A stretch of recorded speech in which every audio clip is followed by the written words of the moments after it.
Good afternoon, everybody, and welcome to WildEarth. This is Safari Live. You're on a live sunset safari. My name is James Hendry. On the camera we have Viam. Thank you, Viam. And on the other vehicle is Jamie, and she's being filmed by the inimitable Gendre, he of the enormous calves.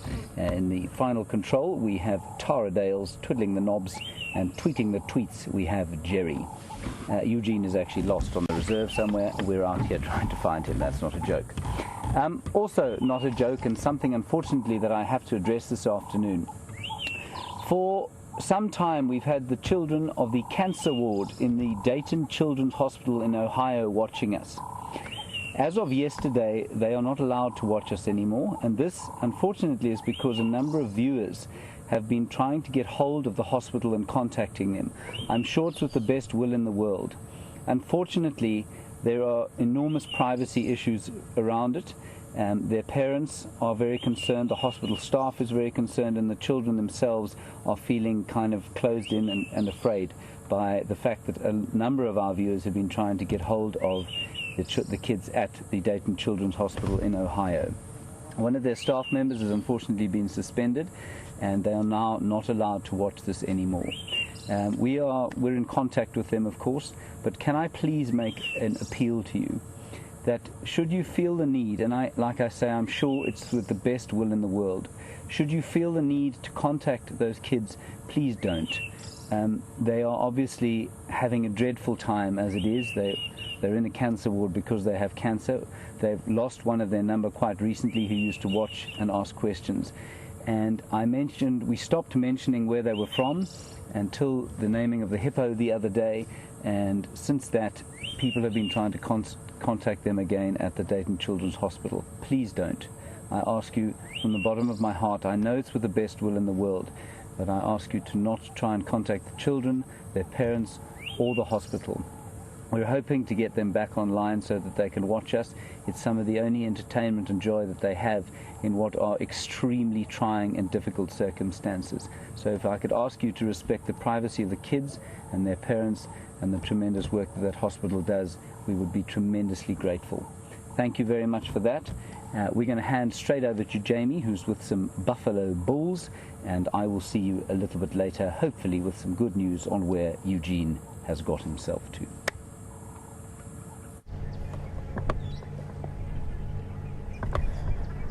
Oh, good afternoon everyone, and welcome onto the back of Wendy, and on a blistering hot day on Djuma Game Reserve in the Sabi Sands. It is 32 degrees centigrade, which is 90 Fahrenheit, and Gendre and myself have rushed across to the dam because we heard reports from Kathleen and Tom and Paul and many other viewers saying that there was a breeding herd of ellies around here at about 3 o'clock this afternoon, and they've apparently decided that it's time to move into the shade somewhere else. But we have found a couple of these old gentleman dugger boys who found one of the deepest parts of the shade around this clearing, and currently enjoying their afternoon spent lazily ruminating and probably moving backwards and forwards towards the pan. Looking very, very peaceful. And the low whistle as well of a grey-headed bush shrike that you might be able to hear in the distance.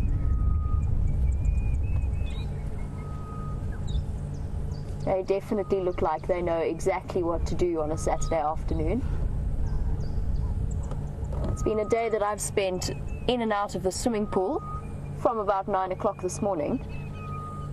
That's definitely one of those enjoyable summer's days. They definitely don't look like they're planning on moving anytime soon, but they do carry the accompaniment of a number of flies that are buzzing around, and I've had 2 in my eye already. I don't know about you, Gendre, but they're certainly plaguing us as well as the buffalo, and it's something that's only going to get worse as the summer draws on and the wet season draws on. Oh, he's definitely a well-aged gentleman. You can see all of the dents in his horns, the base of his horns, and stains of mud across his face where he's obviously spent the day enjoying a mud wallow.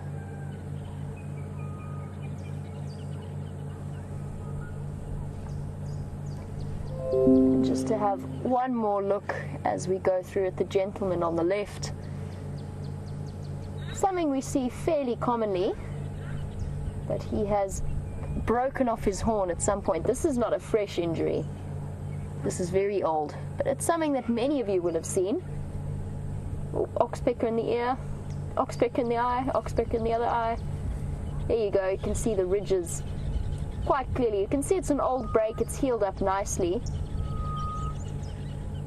There's no signs of blood or anything. And important to remember if you're new to watching these live safaris, these horns are solid bone. I'm not sure what would have broken that off. Probably a fight with another male. It does commonly happen, especially if there's a slight fault line or crack in the bone. They can break them off, but it is quite a painful injury for them. Nothing life-threatening, but definitely uncomfortable.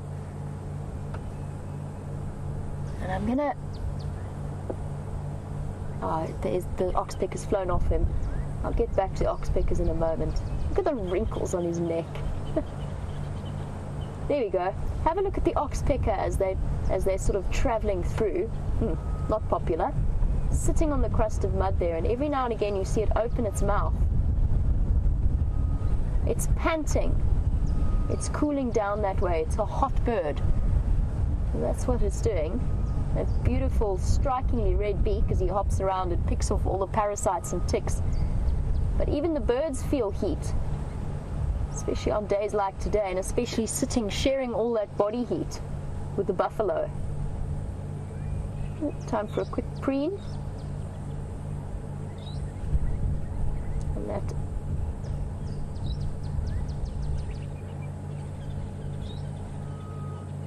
now, I was asked yesterday about unusual birds that I'd seen in the Kruger, and I forgot one quite big one.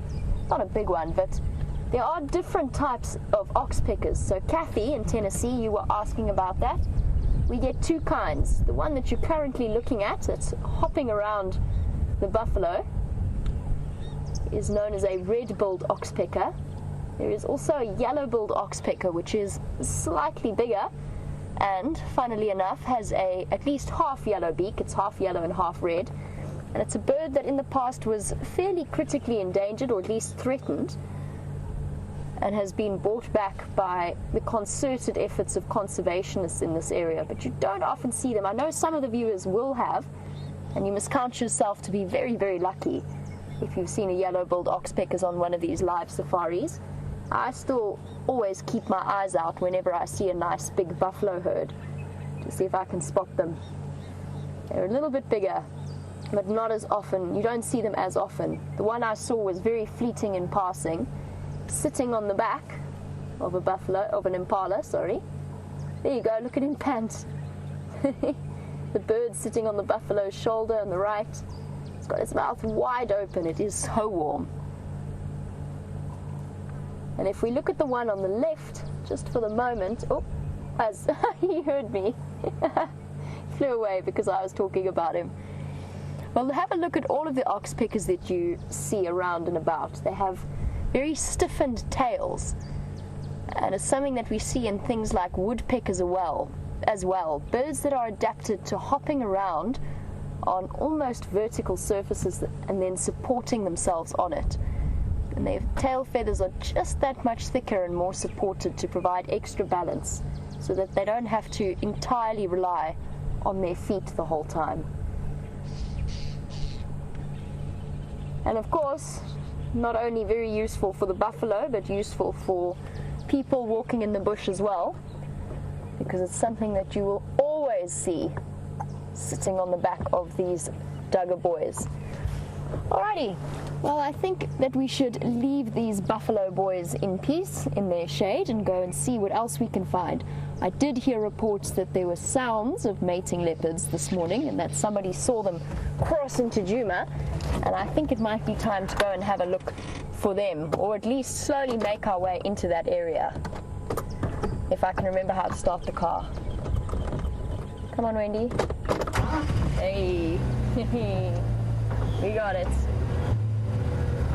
Cheers, buffalo. Enjoy your afternoon.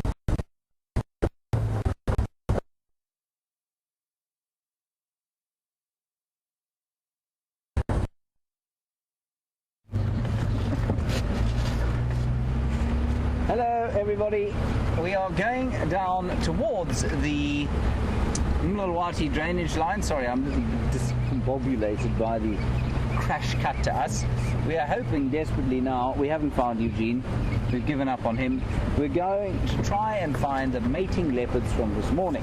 Now if you were not with us this morning, what we were trying to do was find mating leopards that Brent could hear on foot, and we had tracks of, and someone had seen last night. We thought we'd narrowed them down to a small block around this area, but then we came up with nothing. Then stories emerged of tracks heading in a slightly different direction.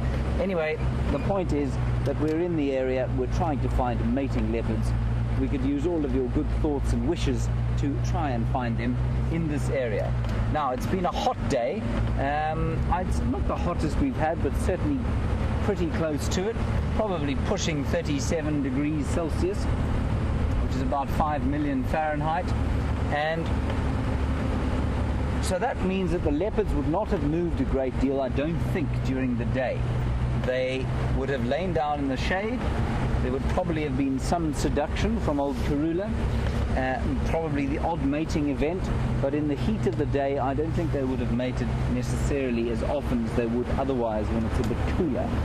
So we're going to drive around here slowly, try and pick up some tracks, also stopping to listen every so often, because as we all know, or perhaps we don't, if you've ever seen leopards mate before, they make a tremendous noise.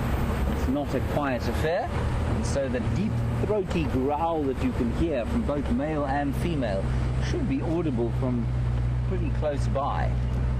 That's quite a distance actually. Now we think, this is where Brent thought that he'd heard them, around here this morning. He was a little way away from here on foot though, so you know, to be able to pinpoint a sound when you're on foot, especially along a drainage line, is very difficult. I think Jamie will be coming down from the other side there, assuming her recalcitrant vehicle will allow that. Otherwise we may just be staring at you again the whole afternoon. Well, hopefully not just at me. We'll try and find some animals for you to stare at as well.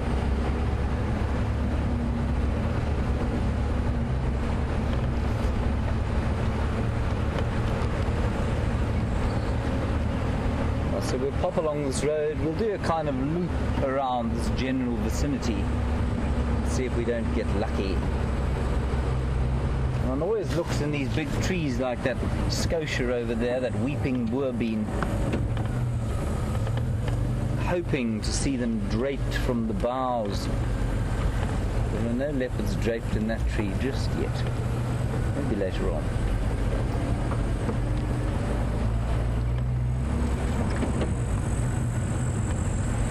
Cicadas are out, which is wonderful. It feels like summer. Of course, the sweat dripping down my back also makes it feel like summer. Viam, that's a remarkably good sun hat you've got on there. Viam looks like he's about to hand his hat to the umpire and bowl an over or two. He's got a wide-brimmed hat upon his head. Khaki coloured, of course, for disguise.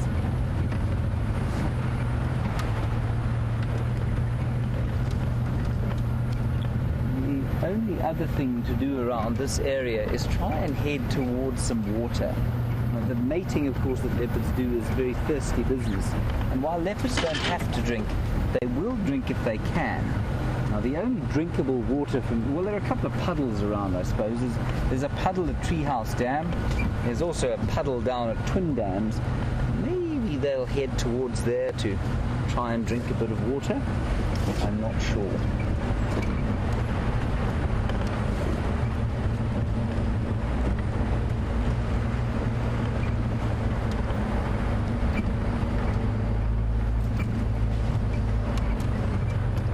Frustrating process tracking leopards, because they're very light.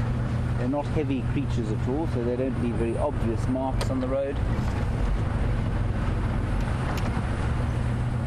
The mating variety should be a little bit easier to find than the single variety.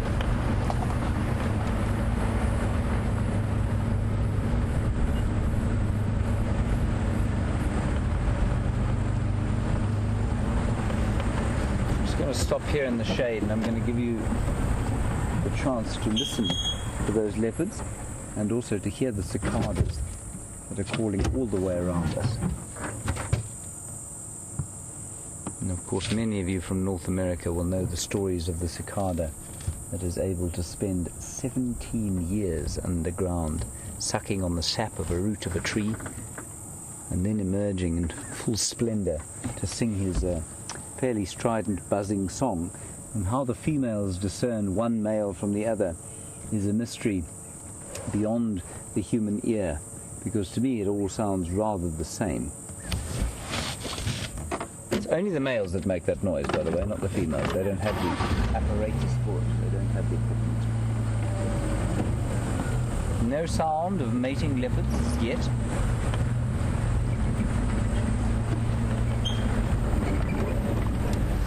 See a leopard orchid over there. I saw a leopard tortoise earlier on. There's the leopard orchid, nestled in the tree where perhaps a leopard should actually be nestled, but isn't.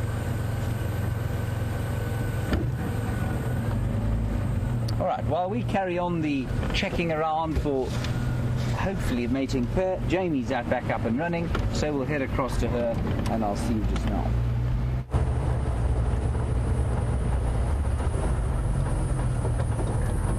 We are indeed checking for mating leopards. I just wanted to double check these tracks that I've just seen. But I've definitely been out of the bush for a bit too long because they're hyena tracks, they're not leopard tracks. Nope, hyena tracks heading up and down. Now I'm not sure, I forgot to ask actually if that hyena den on Aubrey's Road is still active. But something that I'm quite keen to go and see. I don't think it will still be, but it will be interesting to go and check. But for now, I am on the trail of mating leopards. I'm going to go and see if I can figure out where they've gone. I'm just doing a big loop around the area. I'll take Zoe's Road and check that they haven't crossed back to the west. They did come from the west. Let's see if we can find any sign of them here before we go and check the deep depths of the drainage lines around this area. There's two interconnecting drainage lines, one that runs just close to Zoe's Road and one that runs along Philemon's Cut Line and Philemon's Dip. I'll check both of those on a day are going to be. Now I'm not sure it could be either. I know that Shadow was mating with Tingana. I don't know if it means that she's still mating.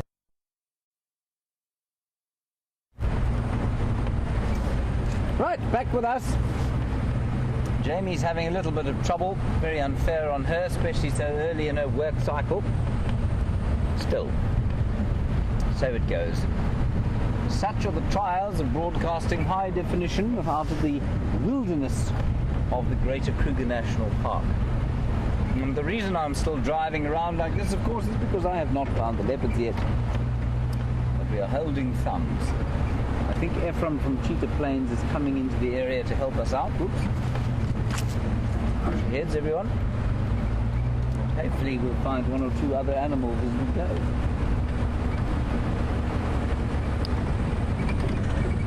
We have seen some rather parched looking impala.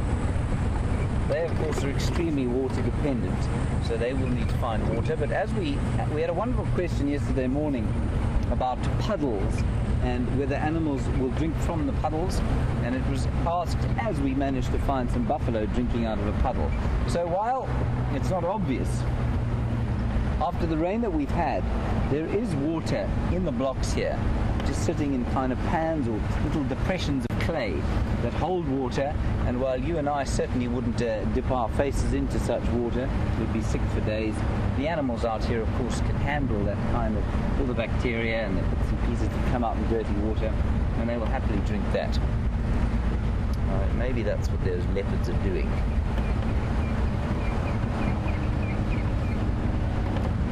I'm a little bit in two minds as to where they've gone, but we do have all afternoon, and it's a beautiful afternoon.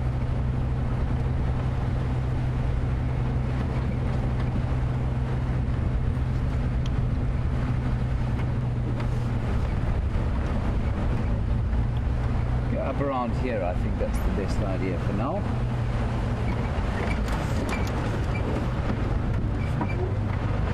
Head towards that clearing. We had a wonderful sighting of an elephant bull this morning. You guys also had a wonderful sighting with Brent of an elephant bull, or 2 elephant bulls. And maybe we'll be able to spot him again somewhere in here. So Treehouse Dam is just down to the south there. Twin Dam's off to the southeast. And so we'll stick around this area and see if they didn't perhaps come out and have a little drink in the puddle. Who knows?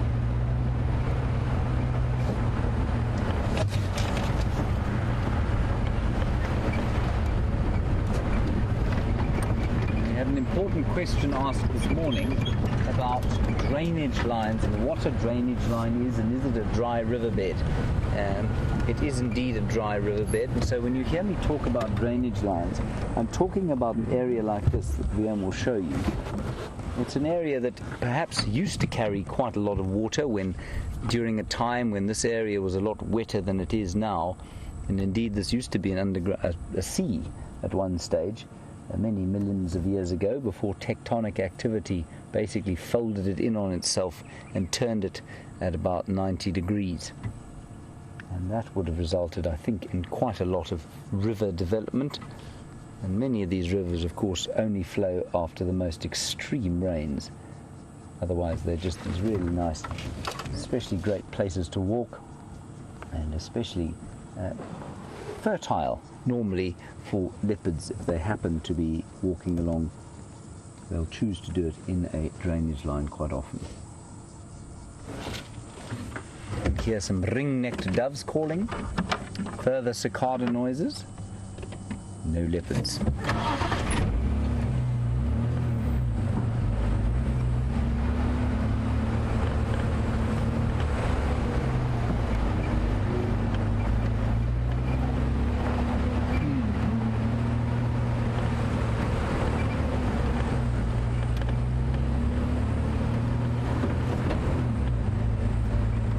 Leopard orchid up here that I can see.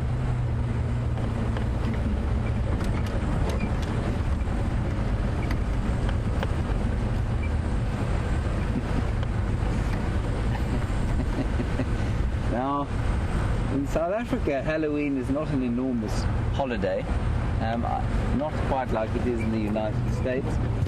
Stacey, I think it's you. You're going trick-or-treating, are you? Or your daughter? I couldn't quite tell from the excitement on the radio. But you're going dressed as me, which I think is possibly the best compliment that you could ever give somebody. Also, I think it's the best costume you could ever have for Halloween. I imagine that the amount of sweeties you will be able to garner from the people of your neighborhood will have you overflowing. Excellent idea. And your dog is going as a lion. Very good. Which lion? I'd like to know which lion he's going as. I hope a large Matimba male, perhaps as a hairy belly, the Matimba male. What a brilliant idea. Thank you, Stacey.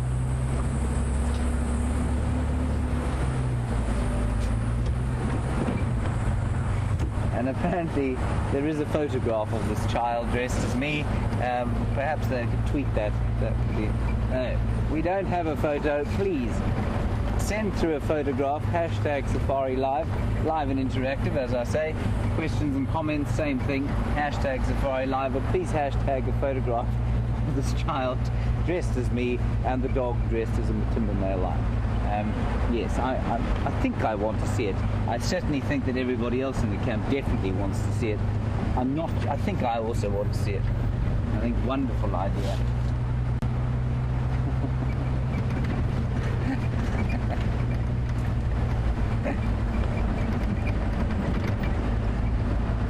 It's got me totally distracted from looking at the mating leopards.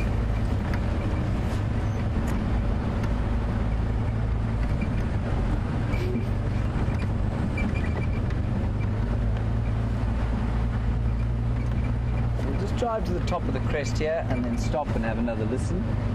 Ephraim thought they were heading towards an old hyena den. Many of you knew before I got here it had hyenas in it. We'll drive towards that. He thought maybe they were heading that direction. Perhaps they are. Perhaps they are not. There's been a tremendous flush of green from the grass since we had some rain about two days ago. And I don't know if you'll be able to notice it, but certainly I think it's pretty obvious. Huge flush of green. There's lots of water now in the top surface layer of the soil, and that of course is what the grasses need, the grass plants. And there's also a greater number of various kinds of fly that are attacking us as a result of the heat and the moisture. Lots more insects around. And this morning I was inundated by little spiderlings of ballooning, trying to find perches to build their new webs. And they're ballooning away, mostly across my face, it seemed, this morning.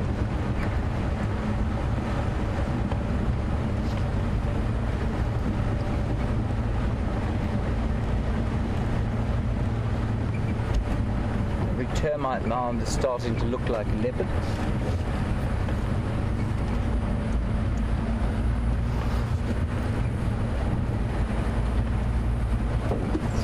Let's have a listen here. Now that I don't know what that is. It's not a flying termite as far as I can tell. It might actually be a flying ant. So the ants also fly. They have sort of royal casts. This one has only got seems to be missing a few legs. Oh, it's just standing up. No, it doesn't. It's not, yeah, no, it's missing a leg. It's limping a bit. Right, well, he flew into my face, poor fellow. I'm going to put him out of his misery. Well, not out of his misery. I'm just going to put him into the bush where he belongs. No, he's not missing a leg. He's got all 6 legs. I think what he's doing when he's standing up like that is having a smell, basically, looking around. Right, he's off. No leopards yet. Let's keep going.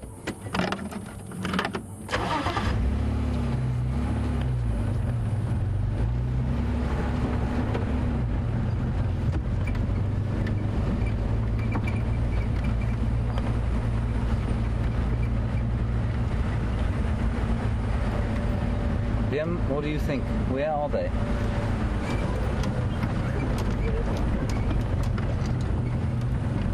Liam thinks they're over there. He doesn't say where over there. Yeah. Anyway, we'll keep looking for tracks.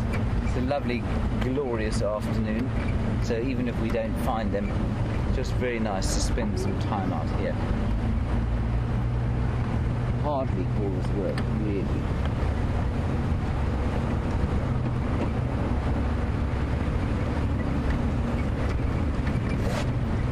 Here's the road towards the hyena den. Let's go down here. Let's see if there aren't any tracks. Quietly, I'm trying to hear the leopards.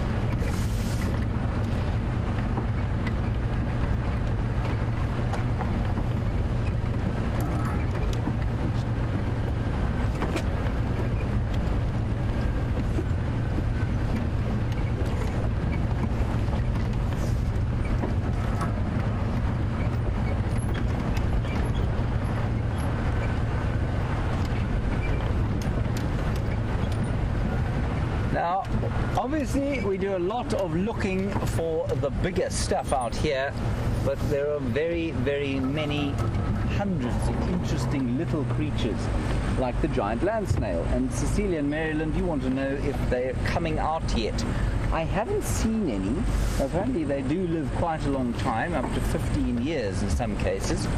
I haven't seen any, Cecilia, but I imagine that they will be around fairly soon, especially after this last rain. I think this last rain will be a bit of a trigger for all sorts of creatures. So I think the giant land snail which apparently is an edible delicacy. I have not tried. I'm unlikely to try ever in my lifetime. Now, apparently they are around, or they will be around very soon. Right, here we are at the old hyena den. We're going to stop again and have another listen to see if we can't hear something. The growl of meeting leopards.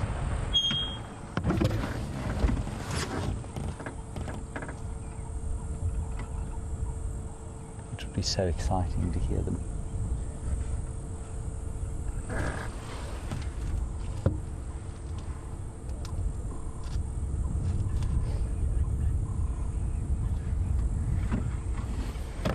All right, let's listen back to Jamie for a little while. We're going to continue on the search. I think Jamie's also on the hunt. We're going to head now further back to the east. I don't think they've come into this area if we haven't heard them. She's up and running again, and I will see you on the other side of this little gully.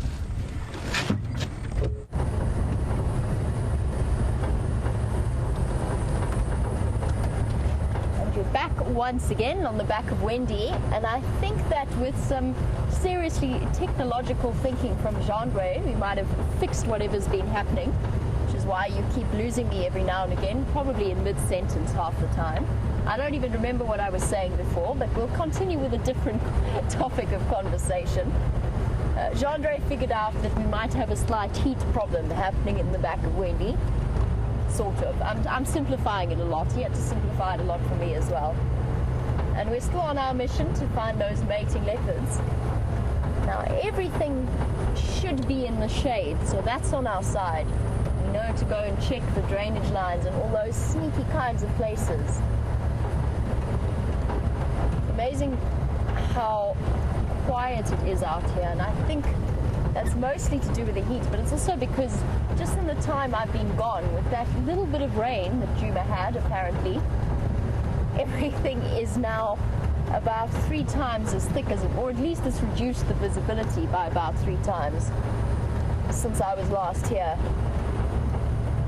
These monkey orange thickets that I have driven through many a time, trying to follow either lions or leopards, are now look completely impenetrable. Completely different.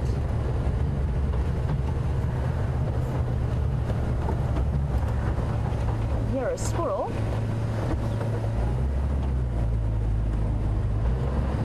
Let's go back a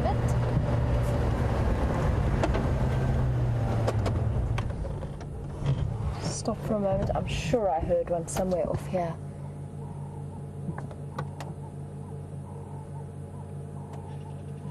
Oh, he's a bit further forward. A bit further into the block. Squirrels are tricky things to follow their alarm calls. The 2 leopards or at least 2 of the 4 leopards that we saw in Kruger the last few days, we found by following squirrel alarm calls. But that doesn't always work because, of course, if you are this big out here, this big and fluffy, you're a food item for lots of different things. So there's lots of different things to shout at, including birds of prey, things like even a mongoose or a genet will set off a squirrel shouting. But let's just do a quick trip into the clearing here and see if we can pick up on it around this side. Where are you, squirrel? What are you saying? I've had to put my game drive channel on open for now, so every now and again you might hear the voices of the different guides coming through. Jean-Dre spotted the answer. Yeah, bird of prey. Looked like a snake eagle. It's disappearing off. Unfortunately, I don't think we're going to get a visual of it, but it was definitely what that squirrel was shouting at. It's flying over, circling, looking for things to eat, and the squirrel would be absolutely on its menu.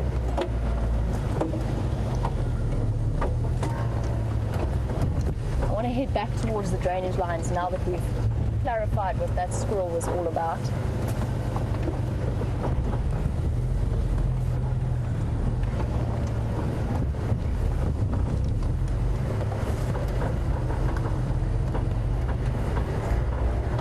As I said, they can be shouting at basically anything and often each other, but it's still worth following up on because squirrels have probably some of the best eyes in the bush. They're the most likely to spot something that might be a threat to them.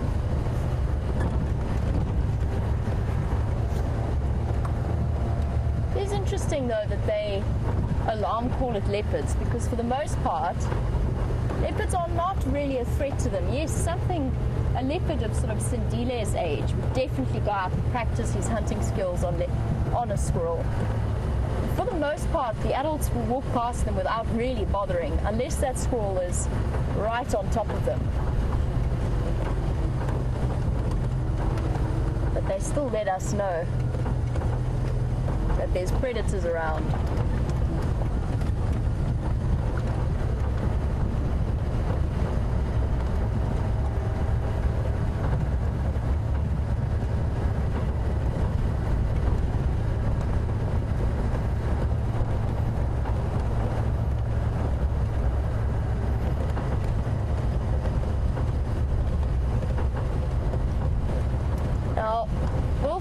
From Sweden is watching, and we're traveling through a really beautiful area that's full of trees, and I'm sure as you've noticed you will have seen all of the different tree species, but Wolfgang is interested in one particular one, and that is the sausage tree. And you were wondering if we have any in this area and if I could show you one today, and I would love to. Apparently there is one around Philemon's Dip. I haven't found it yet, but apparently it is there. So I'm heading in that direction. So Wolfgang, I'll keep an eye out for them.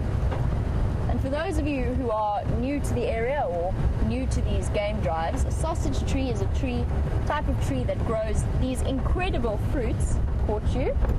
I thought that was quite smooth. It's very windy this afternoon. So a sausage tree fruit can be up to this long. Incredibly sturdy looking fruits that look like the really big European sausages. And it's very important to know what they look like and to keep an eye out for them, especially if you're visitors to the Kruger. And if any of you do go and visit and you head across to something like Olifant's Camp or Letaba Camp, be careful of where you park your cars, because the sausage trees, nice, beautiful, thick, dense green vegetation, but you really, really, really don't want to have one of those fruits fall on your cars. And I'm not sure what the statistics are. I'm just wondering now whether anybody's ever been killed by a falling sausage tree, because they are heavy. And it must have happened at some point, just like people get killed by things like falling coconuts. They seem like such a good place to park off under the shade and spend some time sheltering. Something that elephants love. And interestingly, they do lose their leaves, but not seasonally in the same way that most deciduous trees lose their leaves over winter. They drop their leaves and grow their new leaves in a very, very short space of time. And by short, I mean essentially the space of a week or two. And they don't all do it at the same time. They alternate from tree to tree. So they drop their leaves at different times. And the camp that I used to work in, there were about 4 in the garden, and they would rotate. The minute one started growing its new leaves, the next one would drop them. I'm not too sure why that is, but they grow the most beautiful pale flowers, and they're flowers that the animals absolutely love and often congregate underneath. Head across in that direction. What we're going to do is we're going to go to Philemon's Dip, and we're going to listen for the sounds of the leopards. That's what I was saying. I remember now. I was going to say regular viewers will know that when leopards mate, they do so very frequently, and they're not quiet about it. There's a considerable amount of snarling that is involved, which is why if these leopards are still in the area, if they're somewhere in that drainage line, it's worth going and just parking off in the shade for a while and having a listen to see if we can hear them. It was just the dove flying away. Right, I'm going to try and put my hat back on now that it's less open.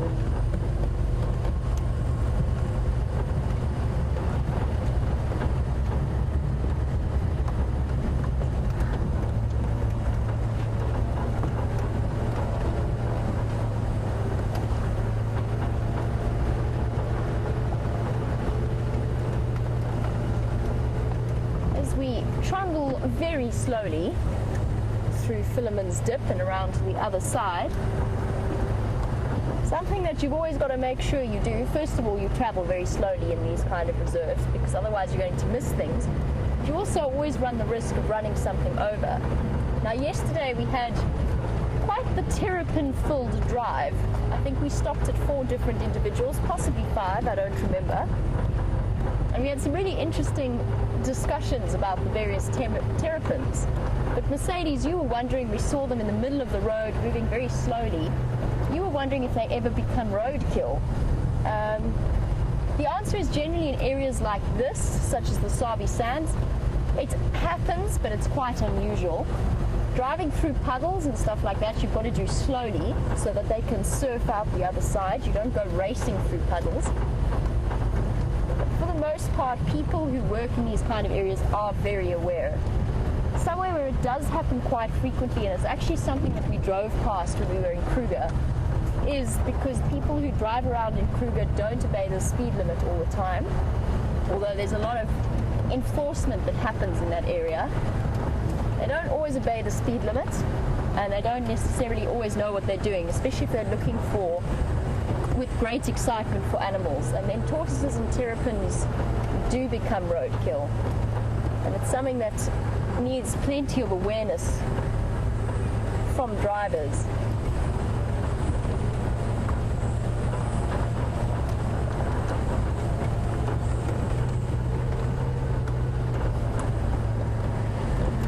The shade of Philemon's Dip, and Jandre, if we can, let's just have a look at that the bright green tree with the leaves. the big one in the middle. Thank you. Because I have a feeling that that might be a sausage tree. Just want to double check in binoculars. Nope, I was wrong. I was mistaken. That is not a sausage tree. That is a Natal mahogany. Also a really beautiful tree, and one that gets to a really nice big size. But it doesn't look to me to be a sausage tree. It is one that falls very close. And I'm going to grab this book here and just show you a picture of what a sausage tree really looks like. Just for Wolfgang, because I don't think I can show him one on this particular drive. I will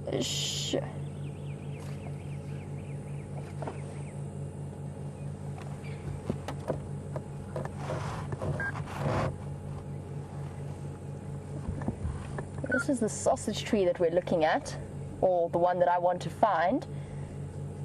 And Donna, you say that it is in Philemon's Dip, right behind the pump house on the same side of the road, which would make it that big tree that we were looking at, or one that I would think, unless it's a very tiny sausage tree. But just while I'm here, that is what the sausage tree looks like, and those are the fruits that I was talking about. And what I think I might go and do is double check that that is a Natal mahogany. Let's go see. Let's go grab a leaf sample if we can. But we have to navigate the dangers of a drainage line driving very gently with Wendy, since Wendy's just come back into action. Let's see if we can double check.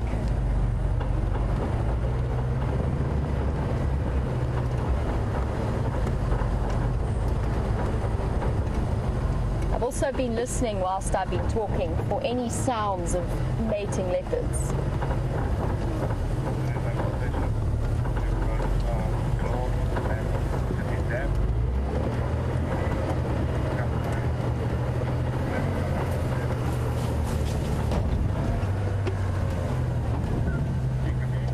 Sometimes these Land Rovers don't like to stay at low range. They like to pop out. Might have been wrong, this might be a sausage tree, but it just doesn't look quite right.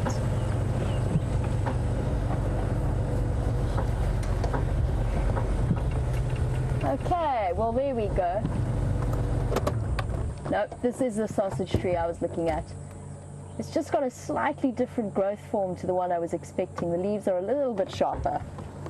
But here's our sausage tree, minus the sausages.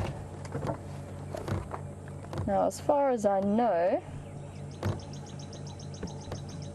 this is the only one in this area. Well, I've learned something new today. I did think it was somewhere here, but I didn't realize it was this tree. I must have driven past it so many times.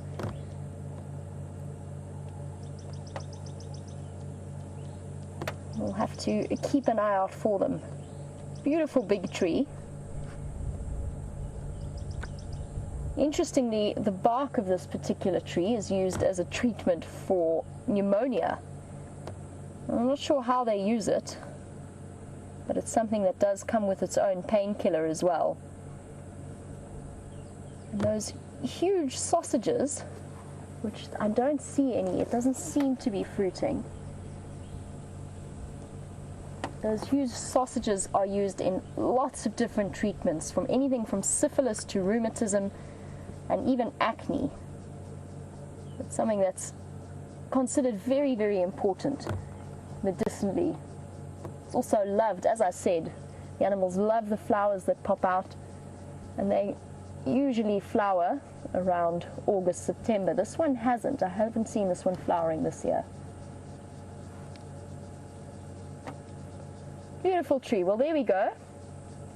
Wolfgang, your sausage tree. I wish I could show you one with fruits, but I definitely haven't seen one. And I think let us head back towards the edge of the drainage line and see if we can follow up on those leopards. Now that we've done a slight deviation with the sausage tree, I'm just going to try and negotiate a path out of here.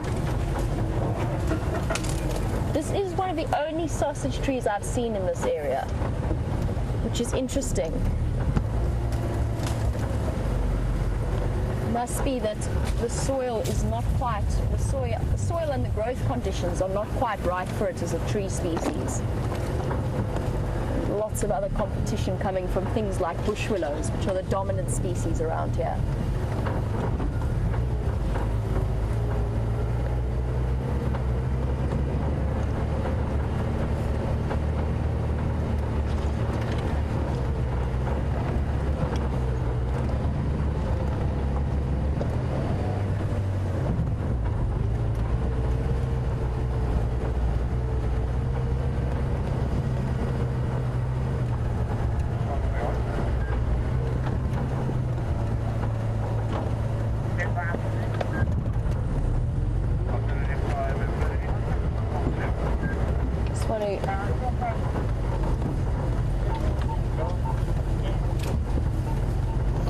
Now, driving away from that sausage tree, which has been an education to me as well, because I cannot believe I've driven past it every time and not fully registered exactly what it was. But Lynn, you wanted to know what the sausage fruit tastes like.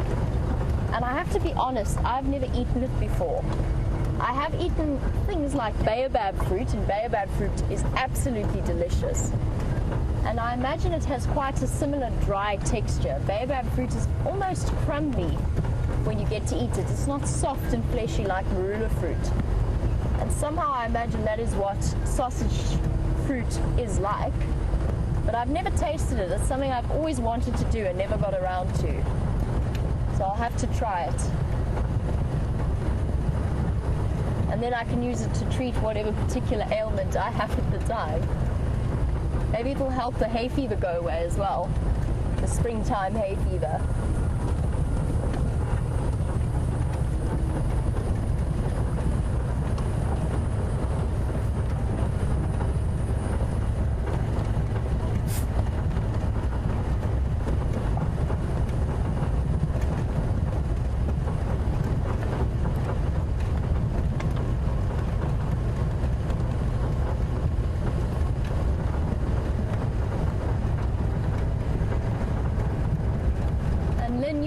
Mentioned that it doesn't fruit every year in the same way apple trees do, and that is something I've experienced. And it's interesting how certain sausage trees in certain areas can time it so that the one tree, just like what I said about the leaves, but in a yearly cycle, so that the one tree has fruit one year, the one next to it has fruit the next year. It is interesting. And we're getting even more information on the subject of the medicinal uses, and it does have so many various applications. But Karen, who's watching all the way in London, apparently it's something that can be mixed with aqueous cream and used for treatment of mild skin cancers. And that is very interesting. Hello, buffalo.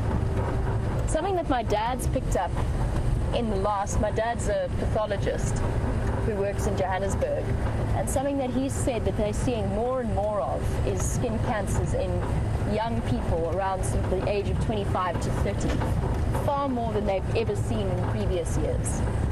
And I wonder whether that's something that might be a useful application for them.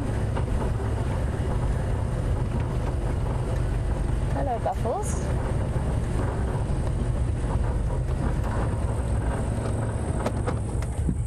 Two gentlemen buffalo just making their way away from us.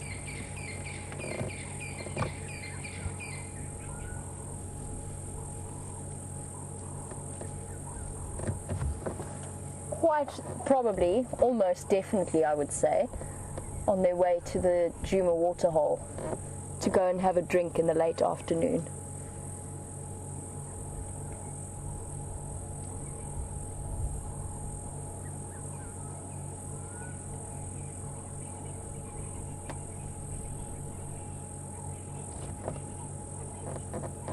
There you go. Bye-bye, boys. Keep an eye out if you have got the Djuma Dam cam open. Have a look and see if those two buffalo go and join you, or go and join the waterhole. They're looking a little bit thin. Is your fluid head warm, Chandra? It's very, very hot, and that sometimes gives the camera a little bit of a shake every now and again. Now in the background I can also hear one of the other cuckoos who's come back. I think he's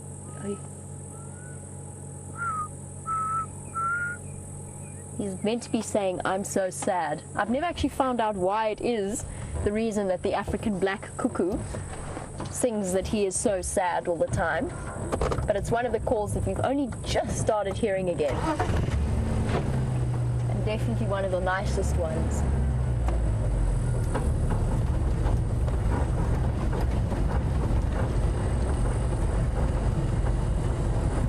But apparently you also agree with me that it shouldn't be saying, "I'm so sad." It should be saying, "I'm so glad." And I like that. I enjoy that much more than the "I'm so sad."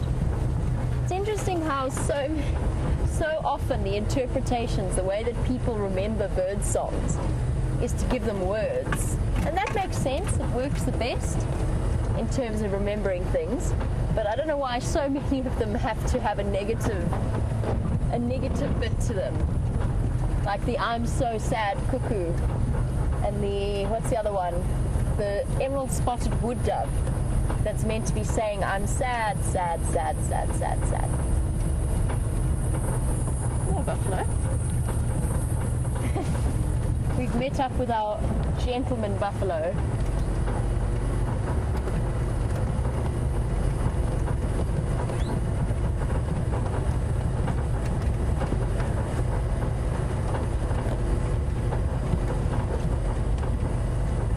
Stop for a moment just so that I don't push these gentlemen too fast on their way.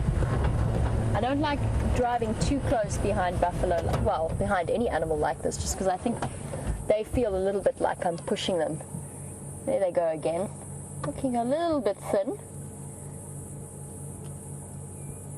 And I think that could well be because the grass is struggling a little bit at this stage.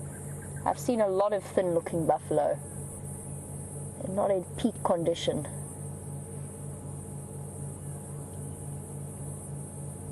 Hopefully the bits of rain that we've seen continue to happen.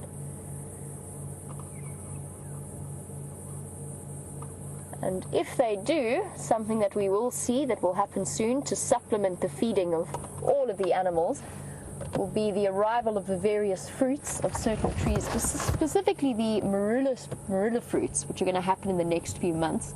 But to go back to a tree that we don't really have in this area, and chat a little bit about the baobab fruit, because Regina, you want to know a little bit more about the taste of it. Because apparently, when Regina was in Africa, when she was here on her visit, she saw them being sold on the side of the road and didn't have a chance to taste them. It's quite a sour taste. It's very tart, if I can use that word. And what I used to love to do is very refreshing taste. It feels like a palate cleanser almost. And what I used to love to do was to stick it and you sort of suck the seeds for quite a long time. The other thing that you can do with it, which is something I never tried and I regret, because there were lots of baobab fruits in one of the areas that I used to work on, but you can actually make that into the powder and then mix it. And I can only imagine that would be incredibly refreshing. But also a fruit that's unbelievably healthy. It's so high in vitamin C. Really, really good for you.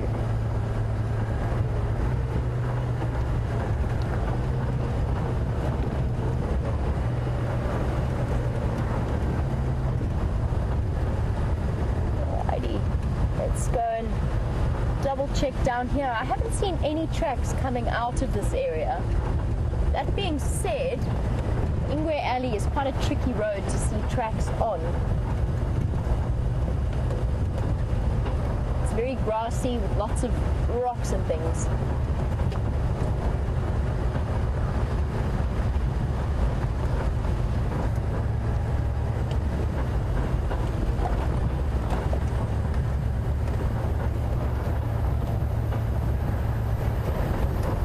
Now what I really want to do is go and explore the drainage line a little bit.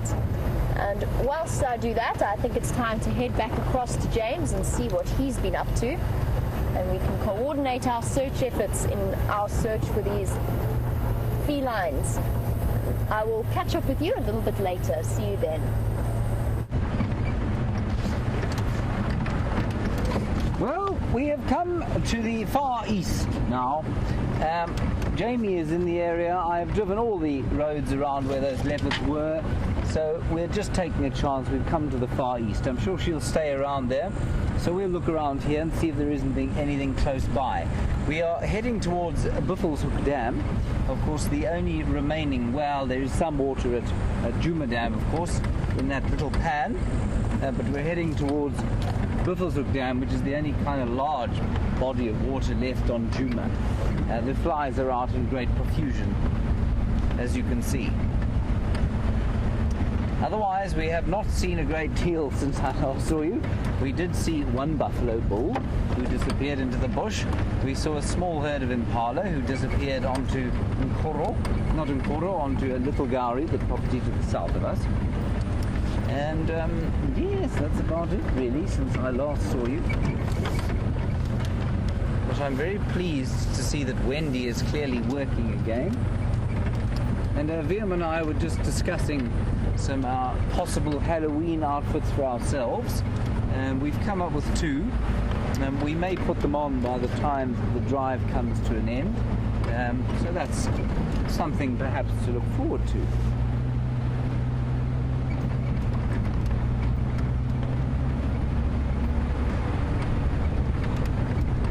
You can see it's been an extremely hot day compared with the last 10 days actually, and I think what that's resulted in is animals basically charging for the shade as fast as they can. The edge of the heat has just come off now. In the last probably 15 minutes or so, I've just noticed a slight change in the temperature as the sun starts its way towards the western horizon, and hopefully that will result in a few of the animals coming out of the shade.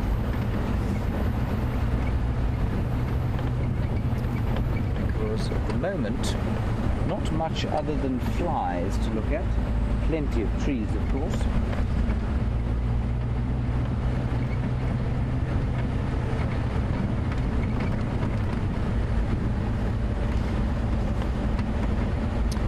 Now, while we're driving along, of course, Africa is known, or South Africa specifically, is known as the cradle of humankind. And Marianne, in Arkansas, you are interested in the fact that you say life apparently started in Africa. Do we ever find fossils? Well, there are two things to that question, Marianne, which I'm going to, of course, the two mammals that I've seen so far are now running that way. Oh, quickly, let's go. Marianne, I'll get back to your question. Jamie's got an elephant. Let's go and see that.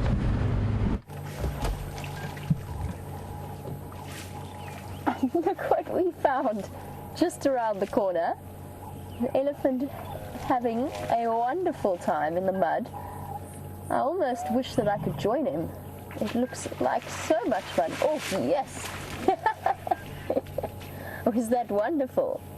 Are you full of the joys now, little boy?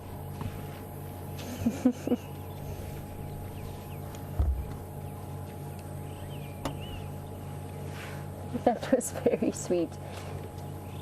I'm gonna sit here for the moment because I'm just wondering if this... I think they've found water there at the back. Oh no, here we go. She's coming. She is coming. Hello, big girl. Are you going for a swim? I think that's a very good idea. I'm just going to shift forward ever so slightly to get Chandra out of this bush.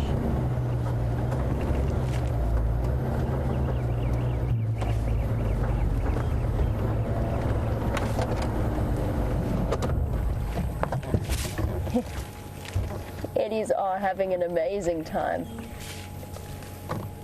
I wish I could go and join her. It's hot enough that it would be quite fun.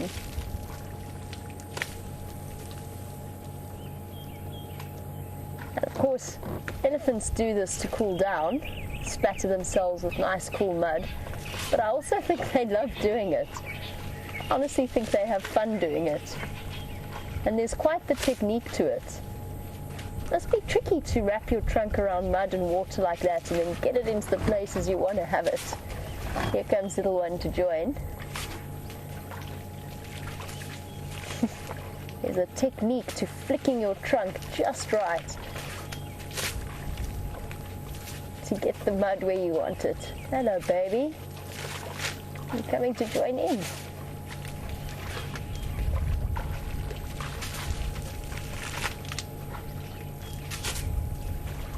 It's going to be quiet for a moment so you can hear them.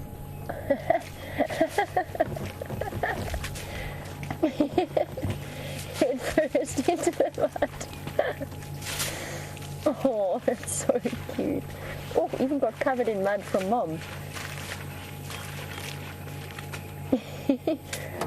Well, sometimes if you can't quite master the technique of flicking your mud over with your trunk, the best solution is to then shove your head in it and then do what this little one's just done. Oh, and they're having an amazing time. Look, you can see they're enjoying it.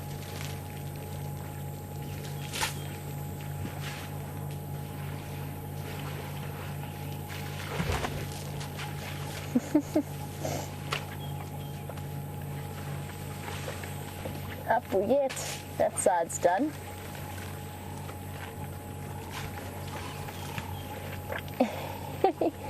Always don't know where to look. Oh, little one on the right might be bottom in the air.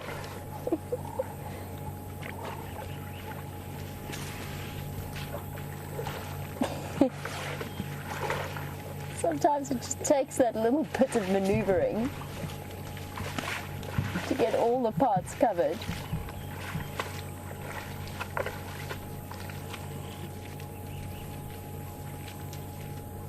Absolutely sopping wet. That was very, very cute.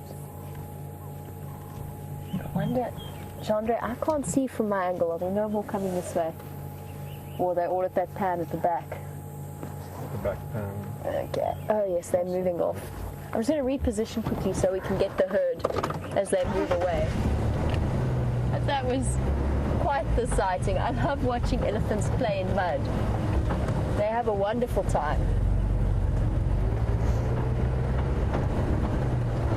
Ah, I'm going to disappear off that way.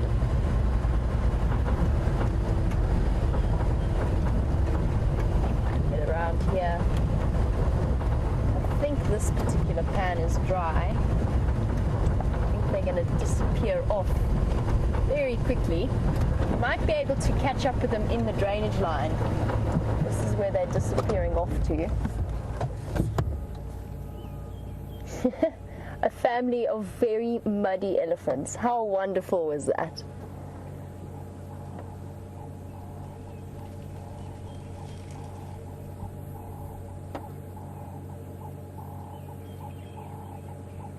And it reminds me of an advert that used to be around on television when I was a child for a paint company, with a couple of elephants that went and did a big mud bath in a pan just like that one, and then the sprinklers washed all of the mud off the paint. It was to advertise the resilience of the paint.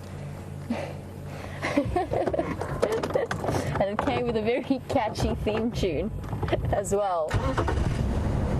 Something about splish and splash and taking a bath.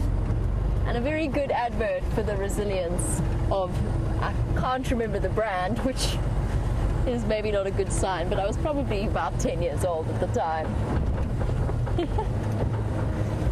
Let's go find these Ellies. Let's catch up with them. I think they're going to go and hang out in the shade of the Milwaukee. And we're right at the junction, so we can catch up with them that side. But it's a very valuable thing that those elephants do, because when you're 4 or 5 tons worth of elephant in baking hot sun, not much surface area and a very thick skin, it's one of the best ways to cool down.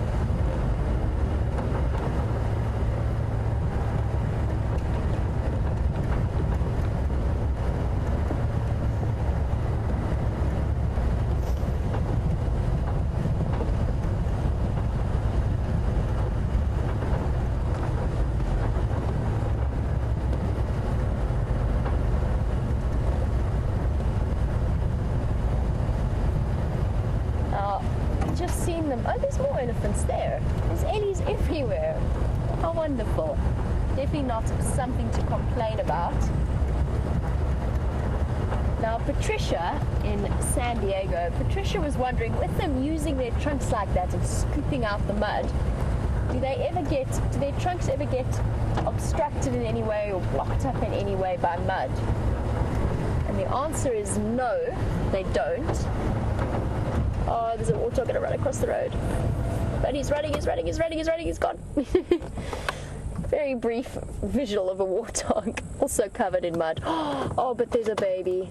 There's a tiny, tiny, tiny elephant baby, and I have to show you it right now because it's adorable. I really hope I can get a good view of this baby. Let's go see if we can get it. And sorry, Patricia, I'm going to get to your question in a moment because it's interesting.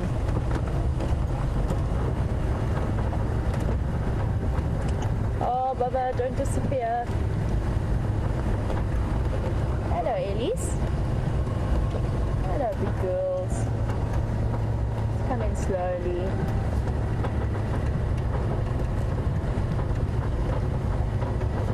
There's nothing better than an elephant on a Saturday afternoon, or any morning, or at any time.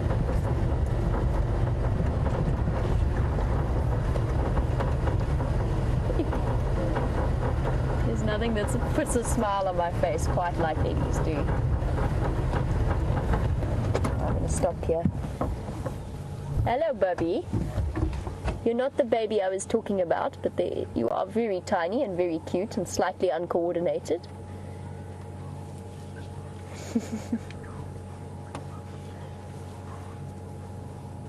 Hello, girls. Oh, wait, baby's coming back out. Hello.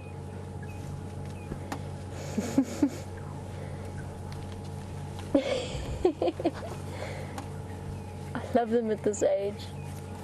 All stumbly and full of fun and playful.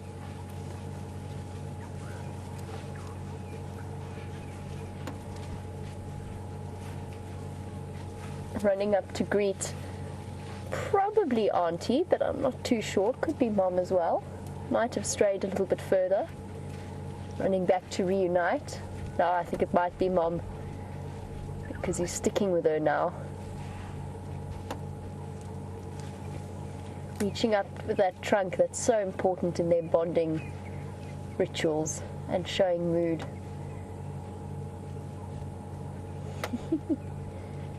Look at that size difference.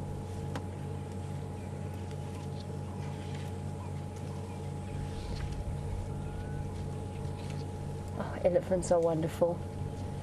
Nice big herd as well. There's probably about 12 of them. About 9 of them were moving around us, and the rest of them are tucked away in some very, very thick bush. But also, I think, making their way down towards the drainage line. Might be able to catch up with them there. I'm just going to check there's nobody behind me. Nope. Let me shift forward a fraction so we can get a nice view. And then I can answer Patricia's question about blocked trunks.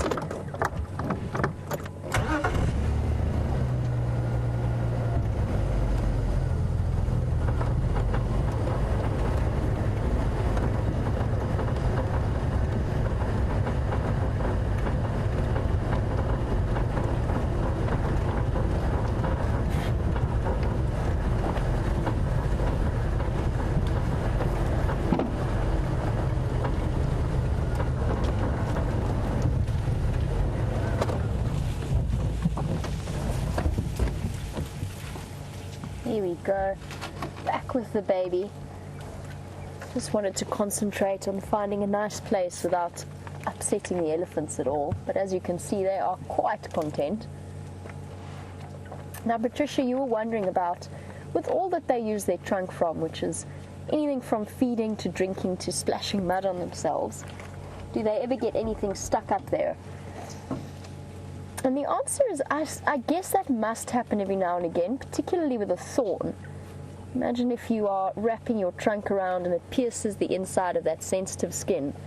But even then, with the mud that they were flicking up, they're not going to suck it far up into their trunks. They will with water, but they won't do it with mud. They'll be far less likely to get it obstructed in that way. All they'll do is suck a tiny little bit up, and then most of it is done by a flick of the end of the trunk. But it must happen every now and again. I've never seen an elephant that seems to be struggling with its trunk, except in cases where it's been snared. Oh, little baby. You are so tiny and so shy. Please come out and say hello.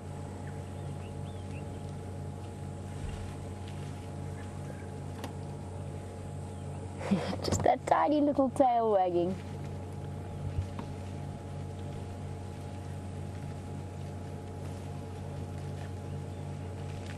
The best way to read an elephant's mood: the tail and the ears. And we saw those ellies flicking up all of that mud onto their ears. And there in Canada, you wanted to know if that doesn't affect the thermal regulation system that they have going with their ears. So for those of you who don't know, those giant ears essentially almost work like fans, although that's an oversimplified way of putting it. There's a lot of capillaries right close to the blood surface. Oh, we've got some more eddies coming through. I think this might be our previous lot. Let me just turn around so we can see them. I'm just going to reposition myself.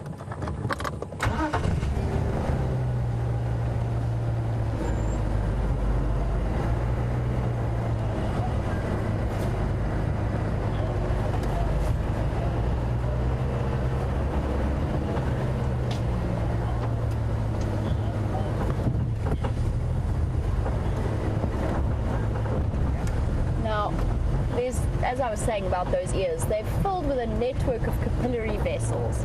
So it's a great way to cool the elephant down because they flap them and the blood is so close to the surface there. Hello, boy. She's eating on the run.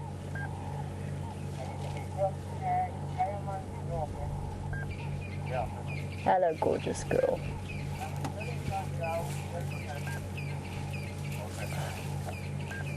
And there you can see her ears. You can see in the wrinkles on her ears, you can see all the patterns of veins as she goes past.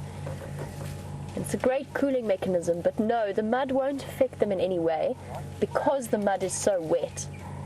And if it does start to crust and get too thick, then all they need to do is rub it on the side of the tree. But for the most part, the evaporation that happens close to those capillaries is something that just adds to the cooling power of the mud. And then with the flapping and the rubbing, it then falls off. These ellies have decided that the coolest place to be, apart from all of the mud wallowing that they've done, is to tuck themselves in an incredibly thick area. Now I'm going to try and reposition so we can get a last glimpse of them, but I definitely won't be able to follow them. And whilst I reposition to try and see where these ellies are going to go and if they're going to come to the drainage line, let's head across to James, who has some hippos close to Buffelshoek, Hook, and I'll be back with you a little bit later. So some hippopotamus languishing in what remains of Buffelshoek Dam. And Buffelshoek Dam, if you look as Wiem zooms out, is drying up fast. That is the bottom of it there that you can see. They're on the deepest section, these hippos, and they're making use of what is a vast diminishing body of water. I thought at one stage it would see us through, but unless we get some very major rain very soon, this dam is going to go the way of Djuma Dam, Treehouse and Twin Dams and be totally and utterly dry fairly soon. It will become a mud wallow. And just up in the tree, you might be able to hear you can hear the call of a Birchall starling, but there are also a whole lot of red-billed buffalo weavers which now have inconveniently moved behind their nest. They're all building now quite furiously as the summer progresses, and they're exhibiting, I wish I could actually show this to you, they were doing it so nicely, this thing called gular flutter. When they open their beaks and flutter the gular flap, which is in the throat, in an effort to try and cool down. And it's very important on a hot day like this that they do that. Anyway, they have, as with most other things around here, disappeared. While Jamie is repositioning to show you the elephants again, I think that's what she's going to do, just to keep you posted, the other night have seen something very interesting. Two duiker, at least 3 pairs of duiker we've seen today and yesterday together. Now that's unusual. Male and female duiker are normally not together. They normally keep separate territories. They're only together if they're mating. And it's interesting, it must be the mating season now. They're not particularly well studied duiker. I think they've got about a 4-month gestation period, so you'll probably find that they give birth out of that peak kind of birthing season, which would be at the end of November. They'll give birth probably beginning of March, which is an interesting kind of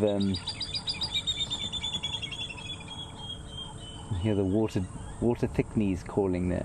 So it's quite an interesting strategy that they should give birth beginning of March, and I think you'll find that the reason for that is that they're concentrate feeders. They eat a lot of seed pods and possibly the odd fruit, and their food resource is probably highest at that time of the year. So quite interesting.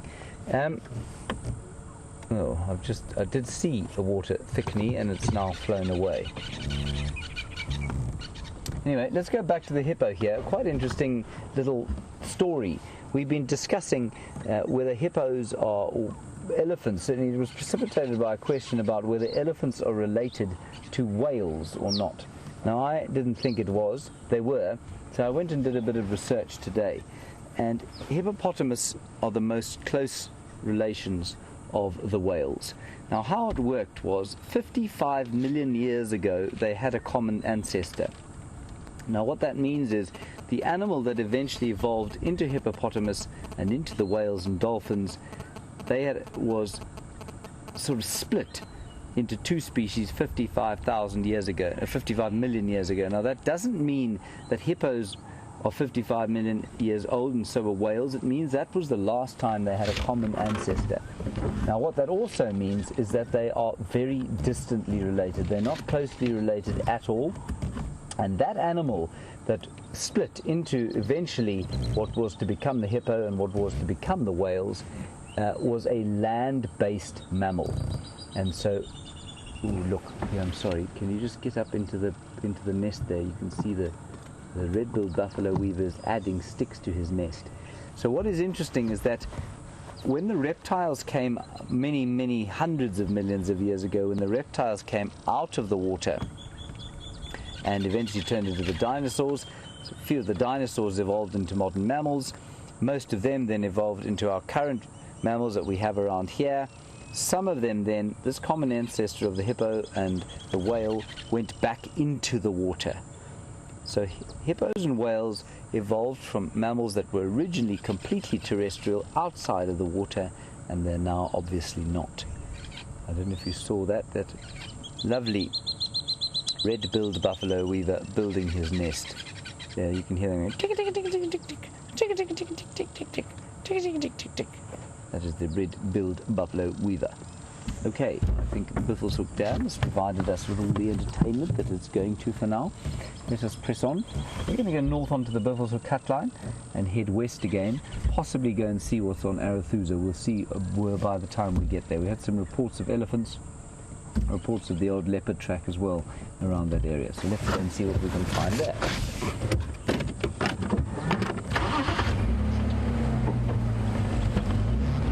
Now, before Jamie found that what sounds like wonderful elephant herd, Marianne in Arkansas, you were asking various things about the origins of life, and you thought that life had begun perhaps in Africa, and were there any fossils here? Marianne, there are lots of fossils around, well, small ones, not in this particular area. You can find the odd fossil, but not a great number, but there are around here. The big thing is that life didn't evolve necessarily in Africa. When life evolved, of course, it was at a time when tectonic plate activity and continental drift was such that the world looked nothing like it does now. Most of the continents were joined to each other, and because of that, you couldn't really say whether life evolved in Africa or not.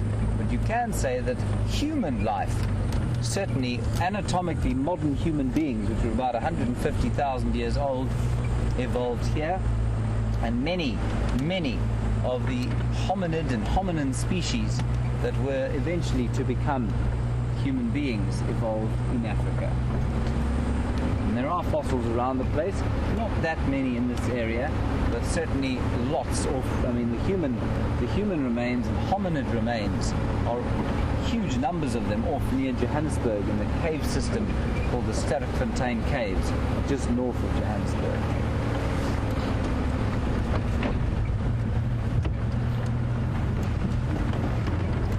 So we're going to head north towards the Buffelshoek Cut Line, see what we can find there.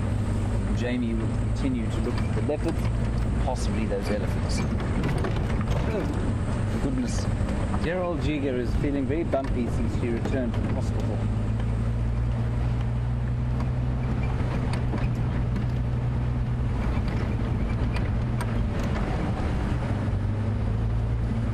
Turn the radio up. There does appear to be a leopard on Buffelshoek. Fortunately, we can't go there, but there must eventually be a leopard on Djuma, surely.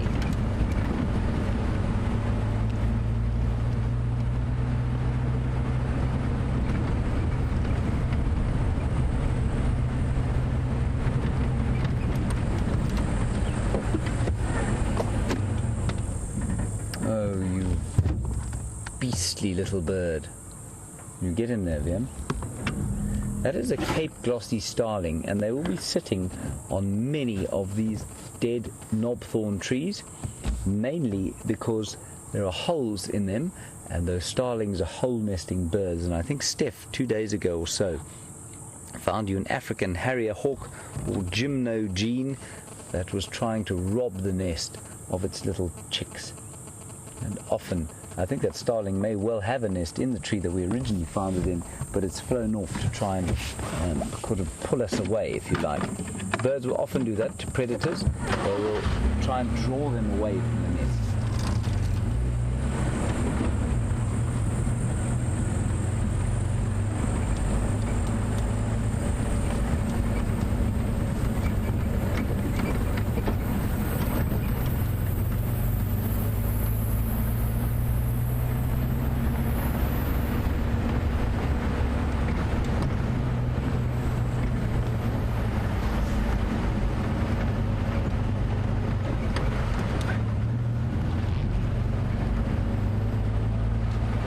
Right, much better now.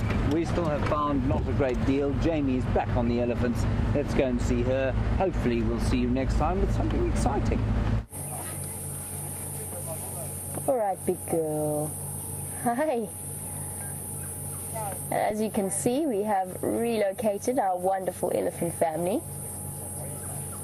They've crossed just close to the other junction of the road. I can't go any closer at the moment. That female was giving me a little bit of a head shake, just to let me know. Just gonna wait for them to cross before repositioning. But such a beautiful sighting of this elephant herd in the sunset. But to wait a while for them to come through the block. It's very, very thick up there.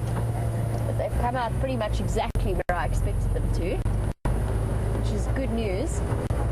It gets nice and open up there if I am where I think I am. Hi guys. Where are you on a mission to? They're on a mission to somewhere. Definitely on the roof. Let's try get around onto the road. We'll catch up with them there.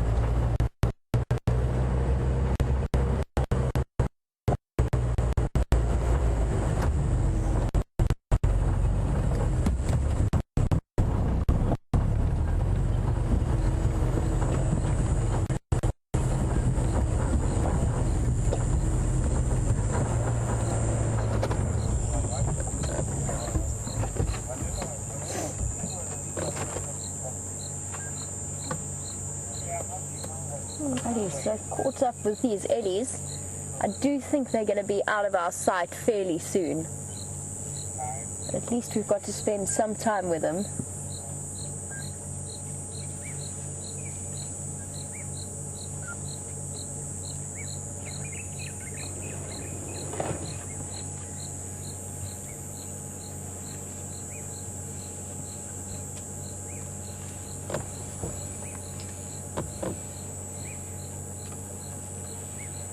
Now, as you can imagine, even a little guy like this, little boy, has quite a big impact on what he eats. And one adult elephant bull, can eat around 300 kilograms, about 650 pounds of food in one day. A female, probably just under that, but either way, there's a huge impact on the environment that they're in.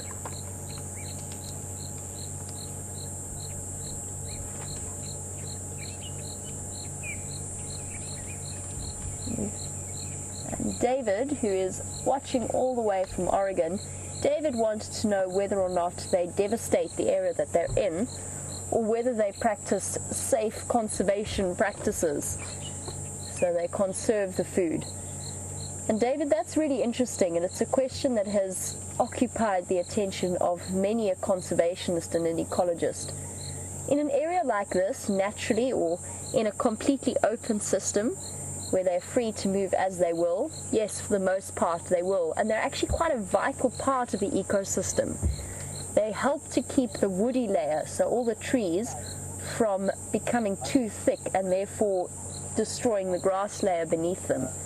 It's a really important factor. But if you're in an area where elephants can't move around and can't actually balance the way that they feed, then they can have a very negative impact on the environment that they're in. And you see it with certain closed systems, so not where we are now, not when they've got 3 million hectares of space, but in closed systems their numbers do have to be controlled very carefully, or they will change the habitat from woodland to grassland in the space of maybe 15 years or so. And in doing so, they seriously disadvantage the other species that might favor woodland habitats. So anything from black rhino to kudu and inyala might be disadvantaged. So it is such a delicate balancing act. And it's something that nature has got right, but unfortunately man has come along and put fences in, which has meant that certain levels of the elephant population need to be controlled. I'm going to try and reposition one last time so that we can get a view of these eddies. I think they're going to stay moving along the drainage line though, so we might be able to catch up with them further down. On the move somewhere.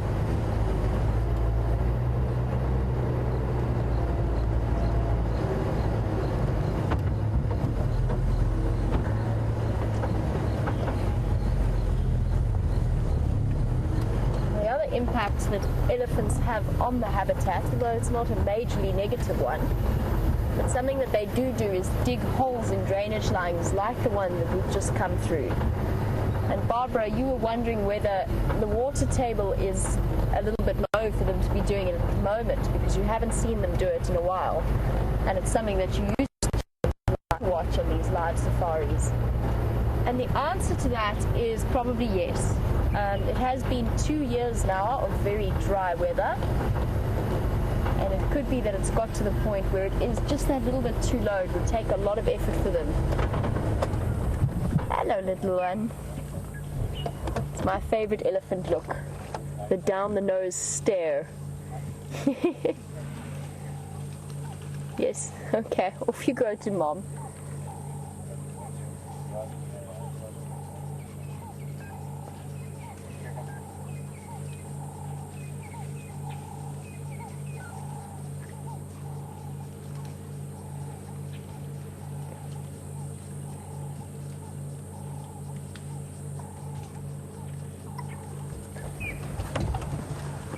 Now we've just seen that little baby wandering around, and Marilyn, who's in California, you wanted to know if babies' trunks are proportionally shorter when they're born, and then it grows longer as they develop and they grow, and whether or not it stops them tripping over it when they are little like this.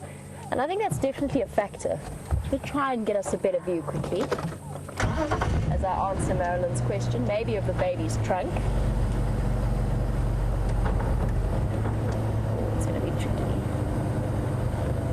Have to wait for baby to come out a little bit. Marilyn, I would say yes, they're proportionally shorter.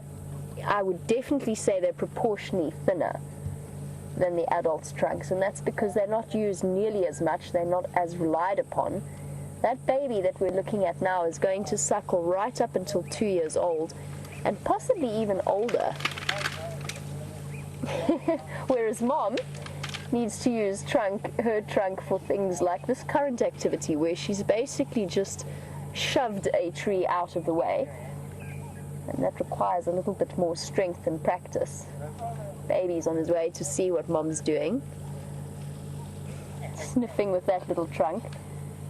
I'm not sure that it has anything to do with them tripping over it, but it could be because they have to struggle to keep up, and baby elephants are uncoordinated as it is.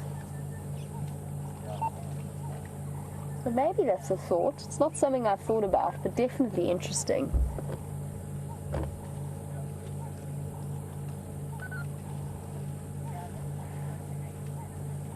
Little Baba.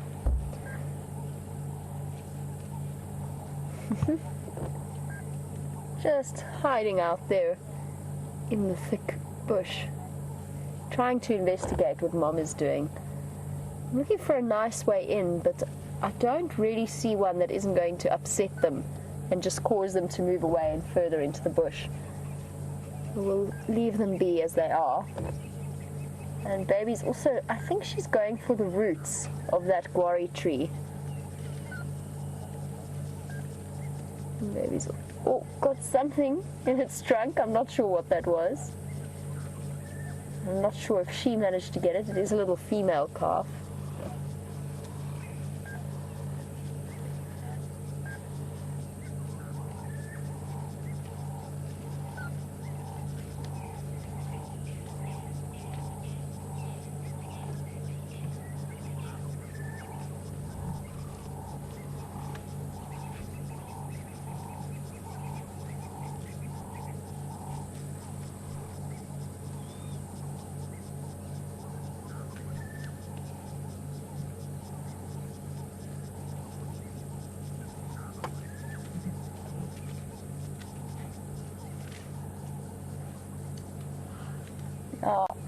Elephants are probably one of my favorite. They're definitely one of my favorites out here. And I think if I really had to choose, I would probably say they are my favorite animal, right at the top of the list. And Tricia, who's watching from Toronto, you wanted to know whether or not I think that they have individual personalities and whether they respond differently to me as to other guides. And the answer is Okay, well, James is with Interesting Elephants, so let's head across to James. I'll be with you a little bit later. Sorry to drag you away from Jamie, everybody. Just an amazing thing that's just occurred here. You can see the adult and the little baby in the middle. That youngster on the left-hand side of your picture, youngish cow, as we pulled in here, she did a typical kind of shake of the head at us, and then she backed in towards a young bull. Actually, he backed in towards that cow and her youngster and blocked us from viewing the little one, and then started making that low rumbling call as if to say, don't come near us. And then as the adult moved out with the baby, that bull shielded us, made sure that he was between us and the baby as they moved out. It was just fascinating to watch. So sometimes, we drive into the sightings and we see the young bull shake his head and we think he's just having a bit of a play with us. That was definitely purposeful.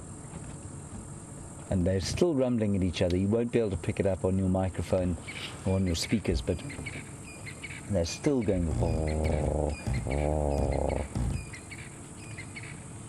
So perhaps a younger sibling. No, he's a bit big. Maybe an uncle of that little one, but very protective, checking all the time with his trunk.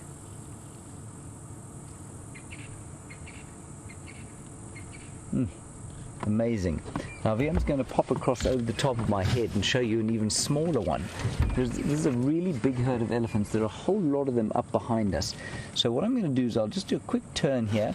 There's a tiny little one in there, and clearly the protective bull is not nearly as worried about this little one as he is about the others.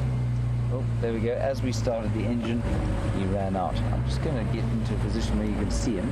Tiny little elephant.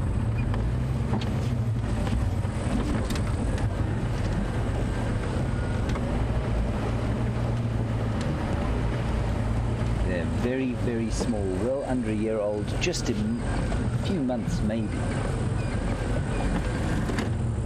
There we go, looking at us. Tiny little thing. And you can see it's very young because it can't fit, it can still fit under its mum's belly quite easily.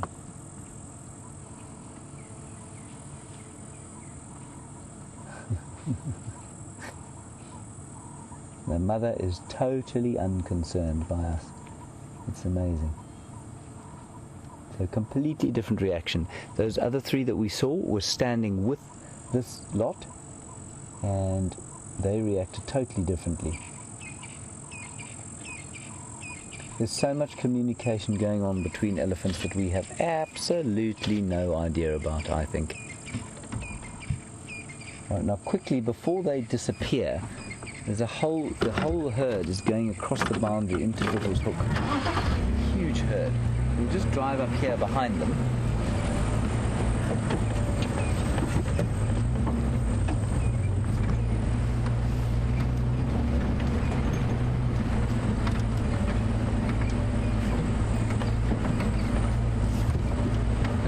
Looking at a tiny little baby elephant, two tiny babies, and Laura in Happy Valley in Oregon. Oh, sounds like a wonderful place to live. You want to know if elephants ever give birth prematurely? I'm sure they do sometimes. I'm pretty sure also, though, that would probably result in the death of the calf. I'm sure within a few months, or maybe it will be okay. But remember, that calf's got to be in pretty top-notch condition when it's born, because it's not easy out here to survive. And if the calf can't stand up and move with the herd almost immediately, then it's not going to survive. That little one. Oh, missing a tusk. I think they're all moving off to try and find some water inside Buffalo's Hook. We're on the boundary now.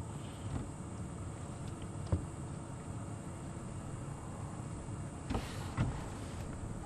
just keep an eye on the ones behind us, and then we'll roll back to see the little ones again. Now you can just see, I'm sure you can see that the light has softened since I last saw you. You may not have noticed it as it sort of happened with Jamie because you were watching continuously, but I've noticed now So I'm looking at my monitor that the light has definitely softened. And there's quite a lot of mist, or not mist, smog, or hanging over, dust hanging over the... Oh, what a vicious elephant. Oh, hello. That was quite a charge. Now, embarrassed, of course. Tail out. That's wonderful.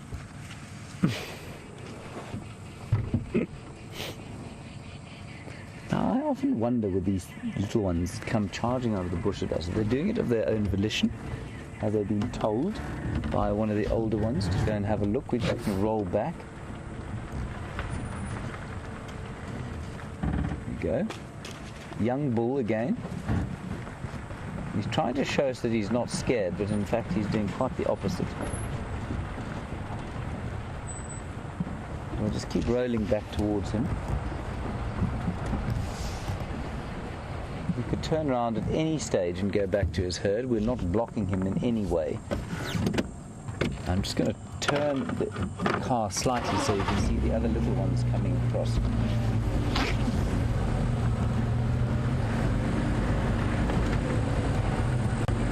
Here they come.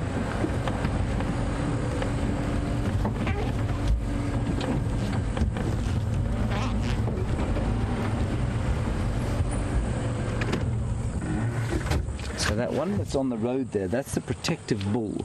The bull that wouldn't let us get anywhere near his either sibling or nephew or niece.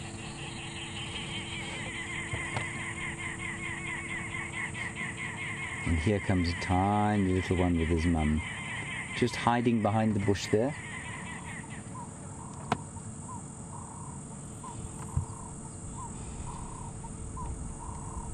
Here comes mum now, also missing a tusk.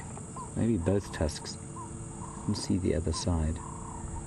And both the mothers are coming now with their little ones. There you can just see that end of the little trunks, keeping close to mum. That's the little family that we saw to start with. And that young bull is still watching us. You can see him he keeps turning around and checking on the little one, seeing that it's okay.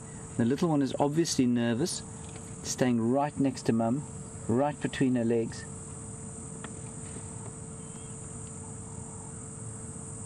And they are now probably, I'd say 60 meters from us, so they're not that close at all.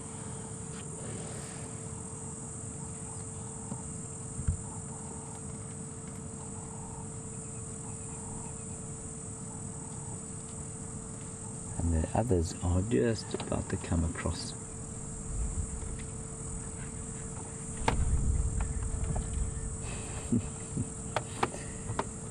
This is an interesting one from Christopher in Arizona. Hello, Christopher. It's a good question. What do elephants smell like? I think I've attempted to describe it before. Look at that little thing. They smell like, I think everybody knows what a horse smells like, especially if you're from Arizona, you probably know what a horse smells like. They smell a bit like horse, but slightly sweeter than that. There's a bit of a sweeter scent to it. And then with a bit of, I suppose they're a little bit smoky smelling as well. So kind of take horse as your base, add a bit of sweetness to it, and then a bit of smoke, and you've got a vague idea as to what they smell like. Viam, how does that sound about right to you? Yeah, smoke, orange, and... There we go. Smoke, orange, and? Dust. And dust. Smoke, orange, dust, and horse. There you go.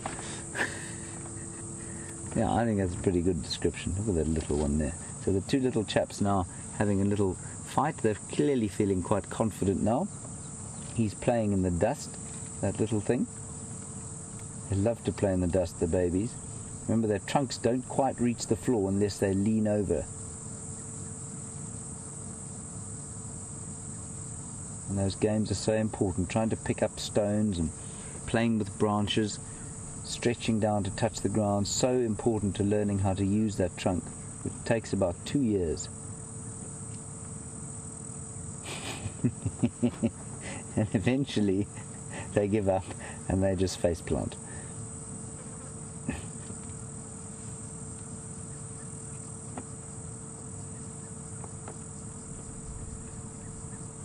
tiny little thing.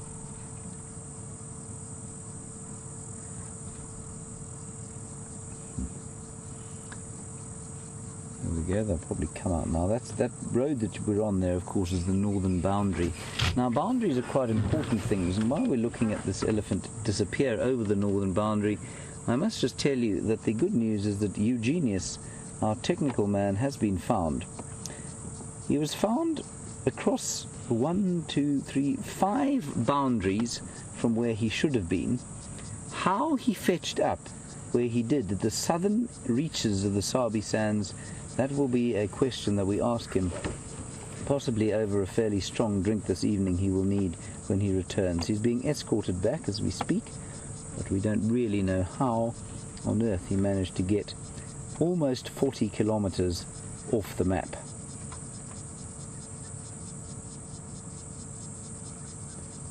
Now, there was a little while back that we saw a tiny little calf at Buffelshoek Dam, and they seemed to be struggling badly with the heat, and the postulation was that its mother was not lactating a huge amount. Now, I'm going to throw this out there. I wonder if that isn't the calf and her mother. Her mother has got very small mammary glands, and I think that was the reason that the call was made, that she perhaps wasn't lactating as much as some others.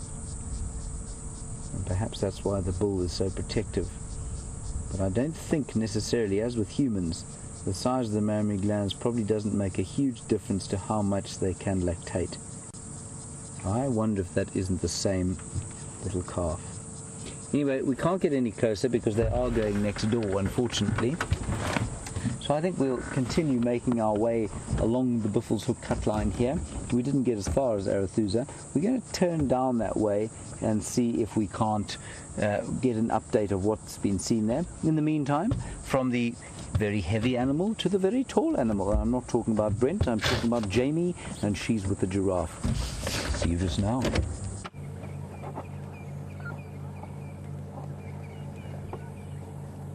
And what absolutely incredible elephant behavior you've been seeing with James. And we're going to talk a little bit about that later, but for now, I found probably not the most beautiful giraffe I've ever seen in my life, but definitely one who's been in the wars recently. Maybe he is beautiful in his own way, but he's rubbed most of the skin off those hard protrusions in the center of his forehead, so those bony protrusions. And those bumps serve exactly the same purpose as those ossicones on the top of his head. When he's fighting another male, he can swing his head round with the most incredible strength and momentum and bash the other competing male on the sides or on the legs. And I'm sure many of you have seen footage of giraffes fighting. And I think that's why he's rubbed the skin away on the top of those bones. Could also be that he's rubbed them away and they become a little bit infected. And of course the oxpeckers that we were talking about before won't help either, because not only will they pick at the ticks around his face and around the rest of his body, but they'll also keep injuries like that open and susceptible to infection, because if they eat ticks, it means they enjoy saliva and blood and mucus as well. And they'll take it where they can get it, including fresh wounds. Might be fungus as well, some kind of skin condition, a fungal infection or a bacterial infection. I just think the fact that it's where it is, on his face and on the top of those bones, suggests to me he might have rubbed it away. And he's been so patient with us. We've been sitting with him for the last 5 or so minutes and he hasn't really moved. He's just quite happily ruminating. You can see that sideways chewing of the cud. And a swallow. And if we're lucky, we might see, if we sit and watch his neck, we might see them. There you go. Did you see that? That bulge that went up into his neck and into his mouth. That was the ruminant ball coming straight back up again so that he can chew the next one. It's time how long he chews this one for. I'm going to keep a close eye on my watch just to check. I want to know, just for curiosity's sake, how long they chew for and what the interval is between cud balls. Stop to take a break.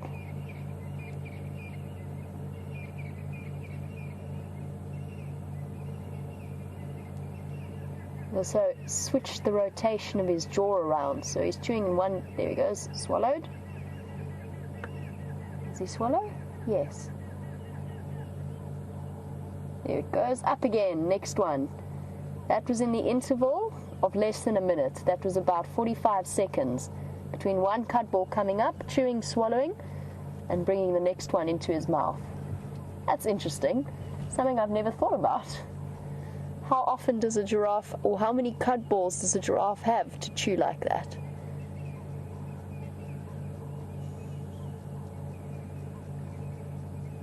That one was a shorter one.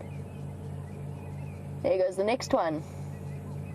That was less than 30 seconds between cud balls. Hello, boy. Oh, you're looking a bit beaten up. Hello. Oh, even a floppy ear. I didn't realize from that profile view we had that right ear is actually injured. Try to stay with him.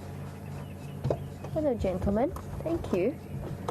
Just want to see if he's going to go behind me or if he's going to keep going to the side. I don't want to reverse if he wants to go in that direction. It looks as though he's going to walk parallel with us. Let me just get us another view of him. He is quite spectacular, even if he's not the most beautiful giraffe. He's a soldier or a warrior.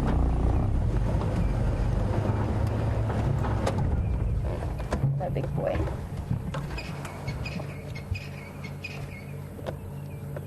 You can see that dark color, and when they get those prominent protrusions on their face and that dark color that he's got, generally indicates an older bull, and I would say this one is probably coming up to 20 years old. A nice mature bull and perfectly capable of competing with mating opportunities.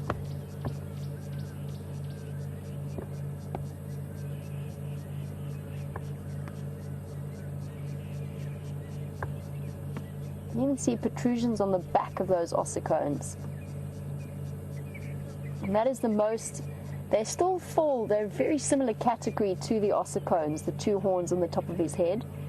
He's got 6 of them, the 2 at the back, the 2 in the front, and the 2 on the top of his head. All formidable weapons. And his skull, I've picked up giraffe skulls, just the skulls, before, of a big old male, and it weighs probably close to 12 kilograms, easily the weight of a bag of flour, if not more. And I've actually struggled to hoist it around and to prepare it for a display room. Should clarify at this point, it was a giraffe that had died of natural causes, but we were using it for educational purposes. And whilst he chews away and watches the sunset, apparently James has got a beautiful view to show you, so let's head across to him, and I will be back with you and this gentleman a little bit later. Well, it's not always filled with great cats and plethora of clawed and horned animals, but there's one thing you can be certain of out here, and that is the magnificence of that western sky come this time of the day. Look at that. And I can hear in the distance thunder. Those clouds are sending thunder from the south as they come up over the mountains. Look at that beautiful scene. Isn't that astonishing? That is not a painting, that is not a photograph, that is reality as it's happening right now.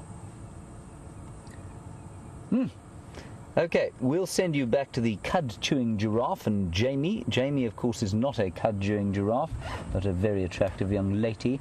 Gendre is also not a cud-chewing giraffe, but not quite as attractive as Jamie. We'll send you back to them and the giraffe. We're going to press on and see what we can find, possibly on Arathusa. Just thought we'd show you this lovely sunset. See you just now.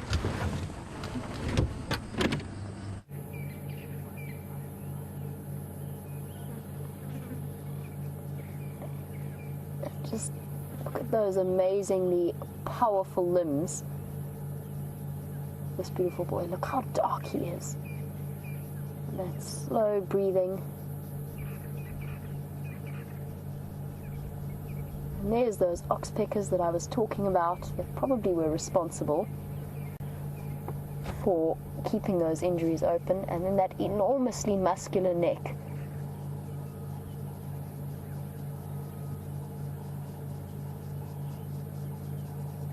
And there's one sitting right on top there. Definitely not helping to keep those wounds healing.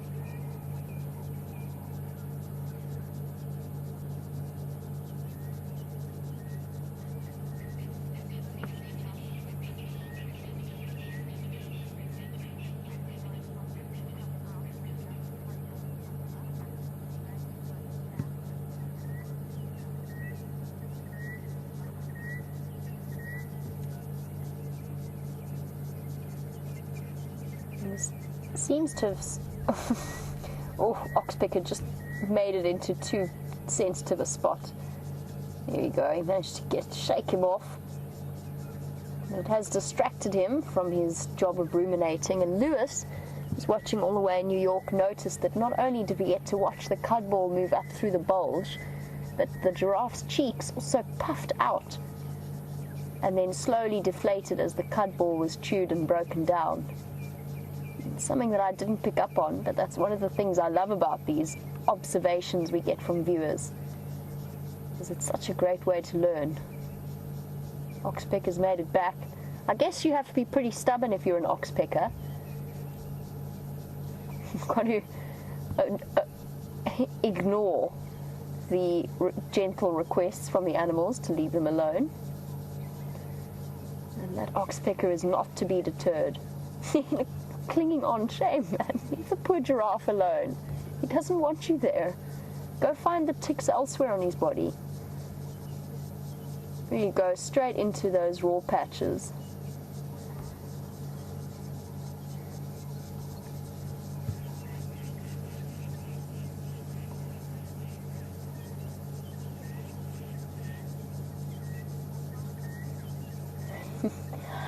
We've had this beautiful male giraffe, but James has some piggies to show you.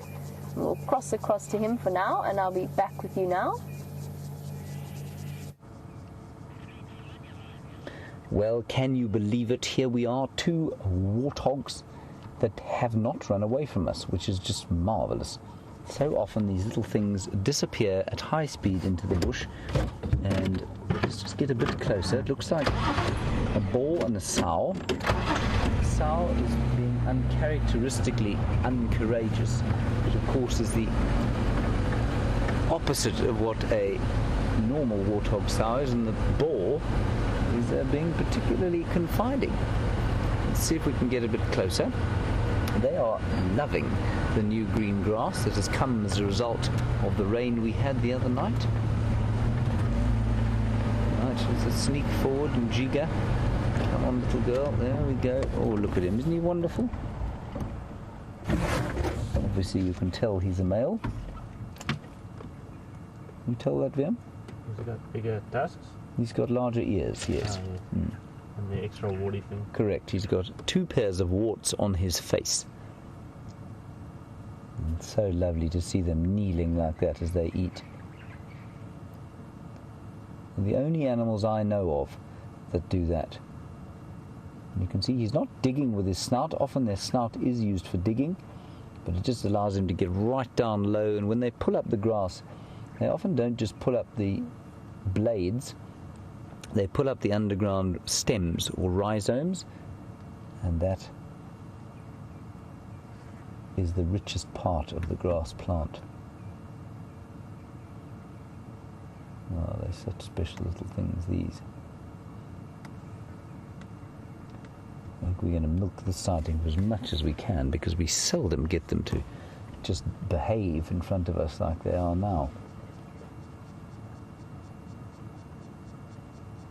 And that ground is not very soft. Were you to go along there on your knees, you would complain bitterly.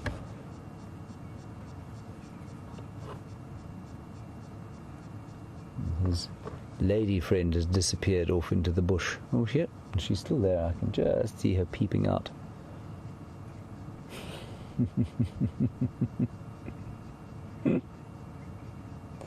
It's actually a young boar, sorry, that's why he's nervous. It's a young boar. He's posing perfectly for a focus pull. Well done, Liam. Yeah, it's a young boar. That's why he's nervous. So he's not a confident fellow like the bigger one. And he's just a bit nervous. And all around now, everything after the hot day seems to be just going. Everything's taking a deep breath out. The birds, the doves have stopped calling. The francolins are starting again. I can hear a grey-headed bushshrike going.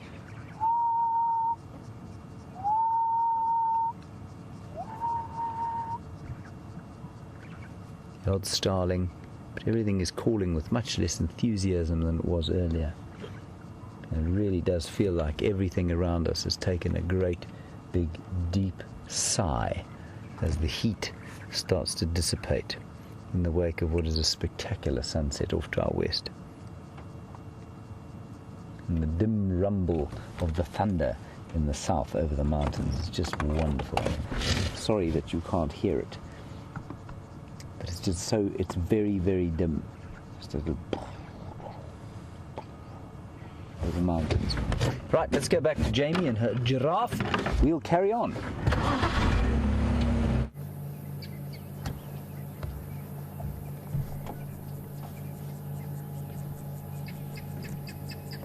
As wonderful as it is to spend time with warthogs, they generally disappear off fairly quickly, but this gentleman has been absolutely wonderful.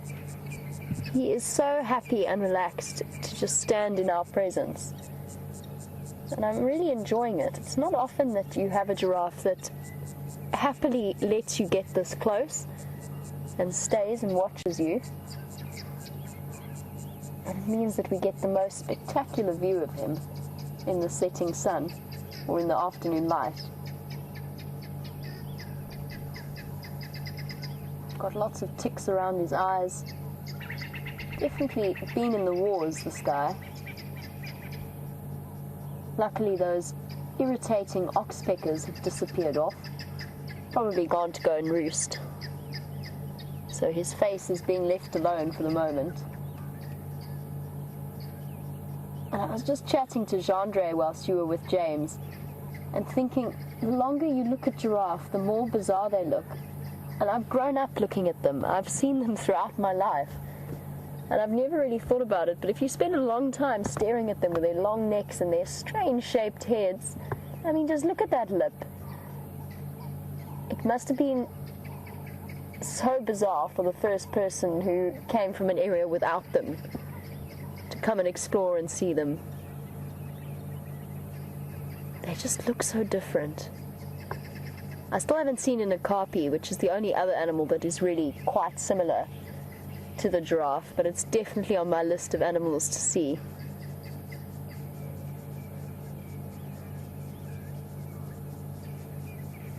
He's so peaceful. I wonder if he's planning on spending the night here.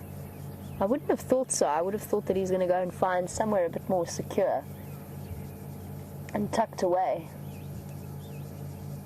But for the moment, he's quite content to just stand.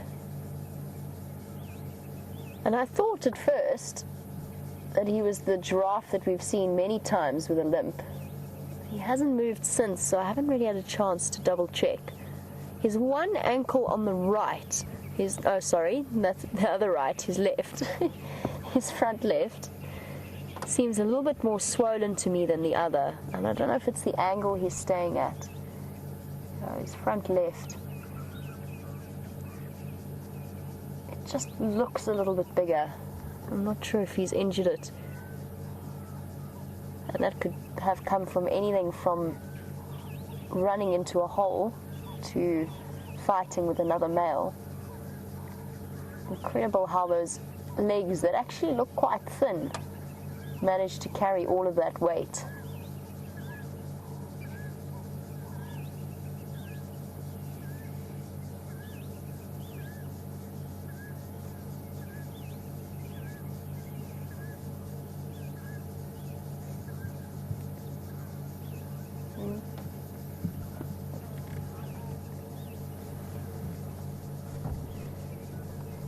As I said, he's definitely been in the wars, but I also think that he is quite an old giraffe. He's definitely a mature bull with all of those knobbly protrusions on his face and the fact that he is so dark in color. And Bill, you were wondering how old I think he is. I originally said 20 a little bit earlier, but I think that might be a bit of an overestimate. He could be around 15, but you never know. Giraffe can live up to 20, 25. So he could be that old, but I think probably somewhere in the region of 15. I overestimated it earlier. Definitely a mature bull. And when they are this age, they also get a distinctive smell every now and again. And it's not an entirely pleasant one, I would say. I can't smell him though. We are sitting downwind of him. Yes, boy. You are beautiful in your own way.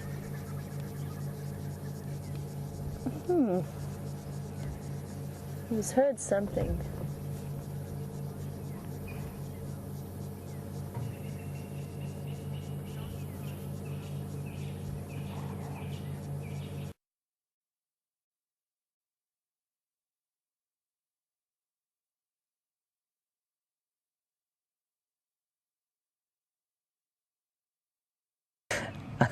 I think I've seen that 100 times, and I just find it so amusing every single time.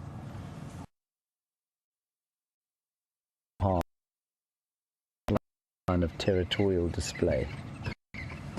I'll just reverse back a bit so that we can get a better view. Hardly any in the winter time. They're around. I mean, they don't migrate at all, so I'm not sure why do you see any of them.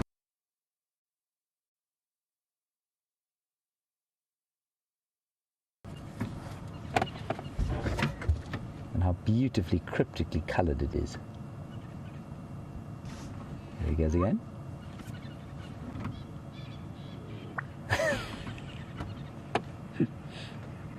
Like a champagne cork.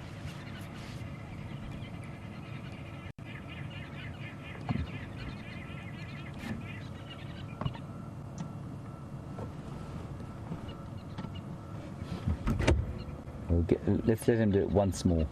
And we'll carry on. Look how the neck moves, just like a snake. Here he goes.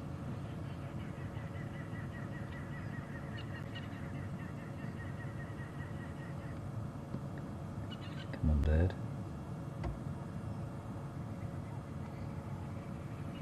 Let us down. Maybe he's sunk. Oh.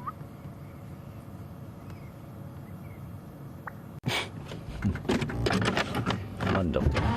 No other bird I know of makes a bizarre call like that, where he flicks that kind of grey gular pouch out.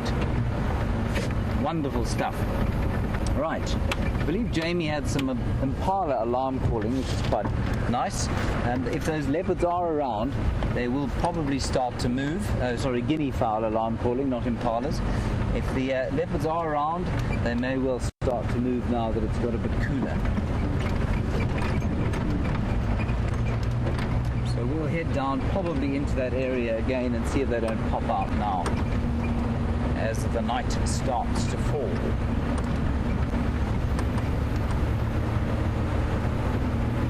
We're now in the far western reaches of Djuma. Arathusa is off to the west, where the sun is just set down below a thunderous cloud and the Drakensberg Mountains.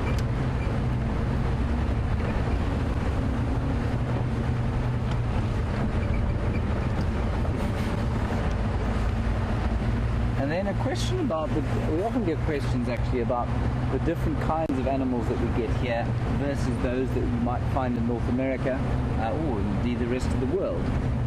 Janet, you want to know if we get beavers here. We don't get beavers here. Beavers are only found in North America as far as I know. There also wouldn't be nearly enough water for beavers to survive here and build their little lodges. They are fascinating creatures. I'd love to see a beaver one day actually.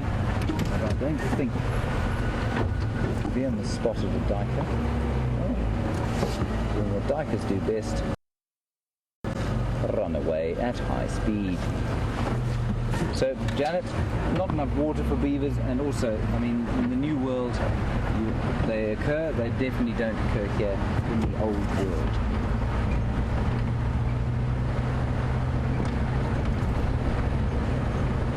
We've just switched on the lights. Probably switch them off again. We're going to go past a group of people having their sundowners. It's like a rather nice activity for this time of the day. Staring west as they are, the sun set. So if you ever come out to Africa, this is obviously one of the highlights, is to stand here and inhale the smells and sounds of a glorious African evening. Possibly with a gin and tonic, possibly with a Coca-Cola.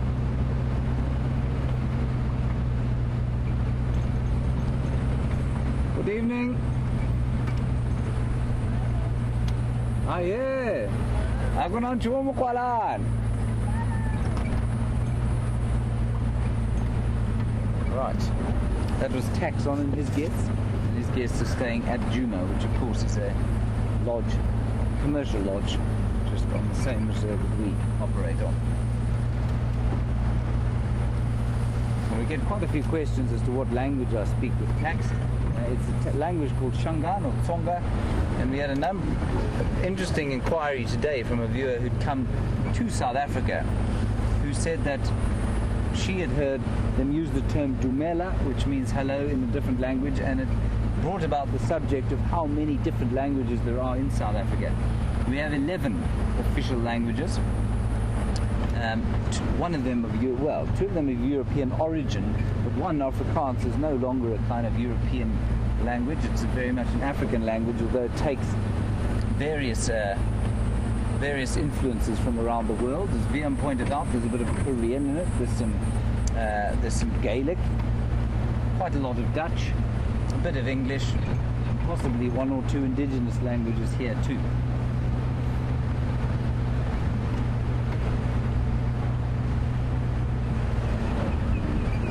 The other Quran calling. We get two Qurans here. One is called the black-bellied and the other is the red-crested, and it was going and it's also called the suicide bird. So while its counterpart makes that bizarre kind of champagne cork popping noise, the red-crested Quran makes a strident whistling, and it shoots up into the air and folds its wings up and plummets to the ground, and eventually it kind of flips over and opens its wings just in time to land. But apparently the young birds, the young males, often don't know exactly when to open their wings, so they mistime it and end up with concussion. I'm not being facetious, this is absolutely what happens.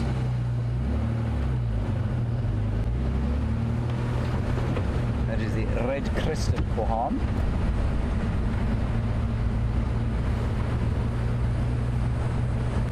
Quite warm though, I must say. I mean, I say the heat is dissipated, but it's certainly not got cool.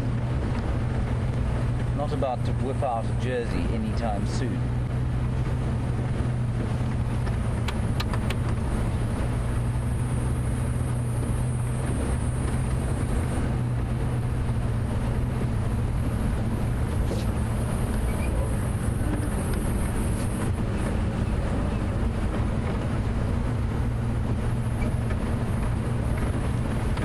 So back onto our hippo conversation. Hippopotamus, as Paul, you rightly say, does indeed mean river horse. Hippo doesn't actually mean hippo. I mean, well, it does now. But interestingly, the horse-like antelope are known as the Hippotragus. That's what that means. And of course, the Romans used to race around the Hippodrome, which was that's where the chariot races were, and the hippo obviously does mean horse in Latin. So that's where hippo comes from. Potamus, I guess, means river in Latin. I'm just not sure how or why. And then Teresa, you say that you saw a documentary that said hippopotamus and lions share almost identical vocal cords. I think that's fascinating, I really do. I don't know anything about it. The lions have very sophisticated, all the big cats have very sophisticated mechanisms in their voices to make them project huge distances, and certainly hippos you can hear from a long way away, even their grunts. But when they roar, and I mean they don't roar like lions, but they do make a roaring noise if they're fighting or if they're in distress, and it's deafening. It's one of the loudest sounds we get out here. Completely deafening sound.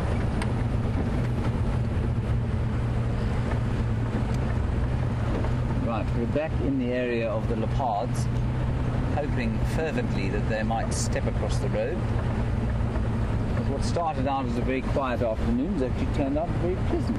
Lots of elephants, lots of buffalo, a giraffe, a magnificent sunset. There's always something to see out here. I'm going to retrieve my spotlight.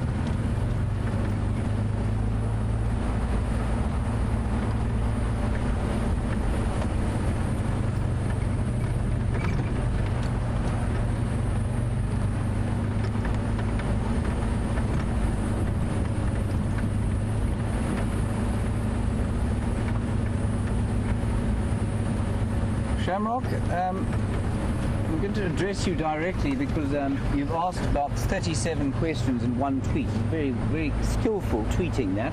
Well done. I'm glad you're not at work. Today is obviously Saturday.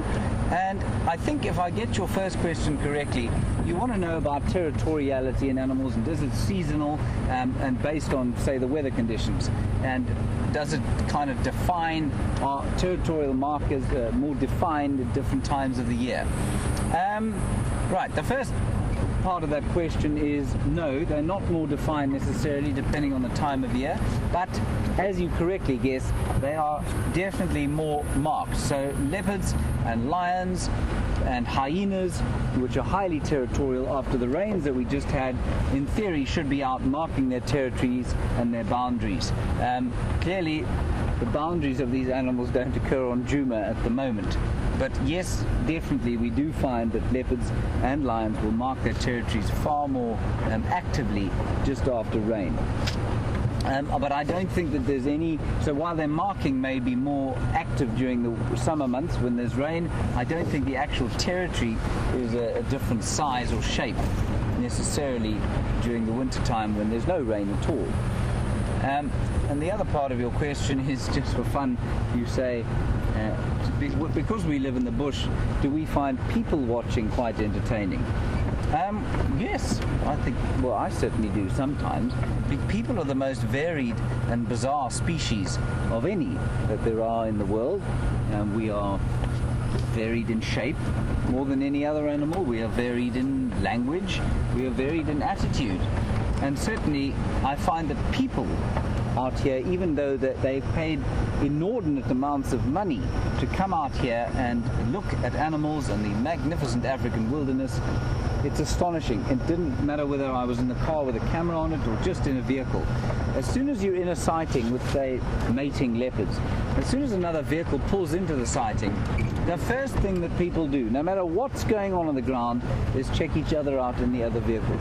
It's the most amazing thing to watch.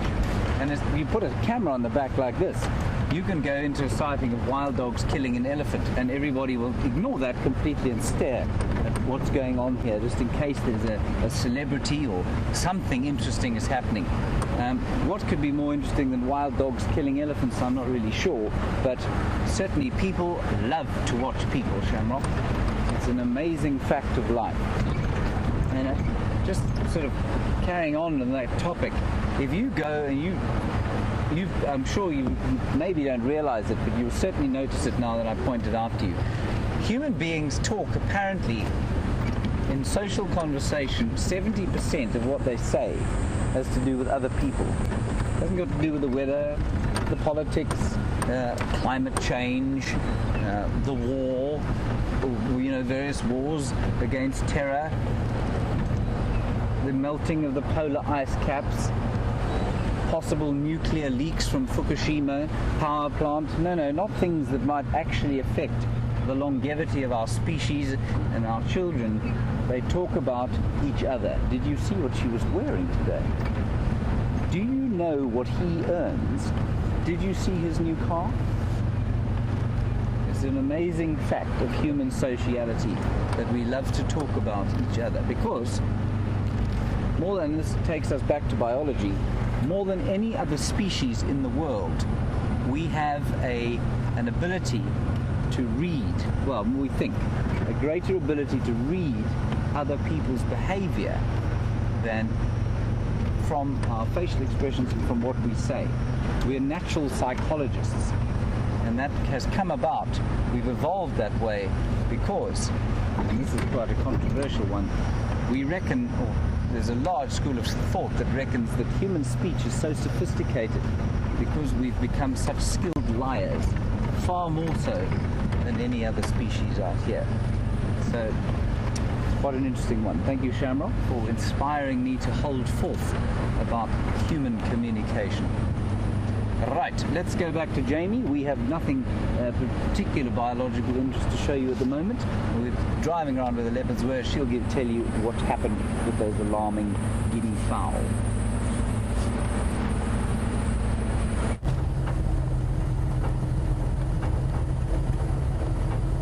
I double checked what the guinea fowl was shouting at, and I haven't been able to find anything. Definitely wasn't any indication of where our honeymoon couple of those two mating leopards are. I have not found any sign of them, I'm afraid, but I have been checking really, really carefully. And tomorrow is a new day to double check, but we are still searching around the drainage lines to see if we can pick up on them. Maybe they're out and about now that it's a little bit cooler, and exploring a little bit. Maybe heading out to find some food as a break from their activities. Now, we've had a really, really interesting day filled with elephant behavior. Excuse me, Roller. Just turn my light off. Let him fly away.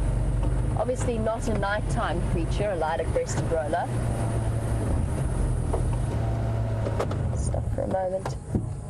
A lilac-breasted roller on the right and a starling on the left. Oh, they can be quite aggressive birds, lilac-breasted rollers, especially at this time of year, which is breeding season for them. They can be really defensive of their nesting holes. But not a nocturnal creature, so definitely not something I'm going to be shining any kind of light on. But on the subject of lights, just to let you all know, I don't actually have a spotlight with me this evening. In all of the technical difficulties that happened between Wendy and Rusty, the spotlight appears to have thrown in the towel as well for now.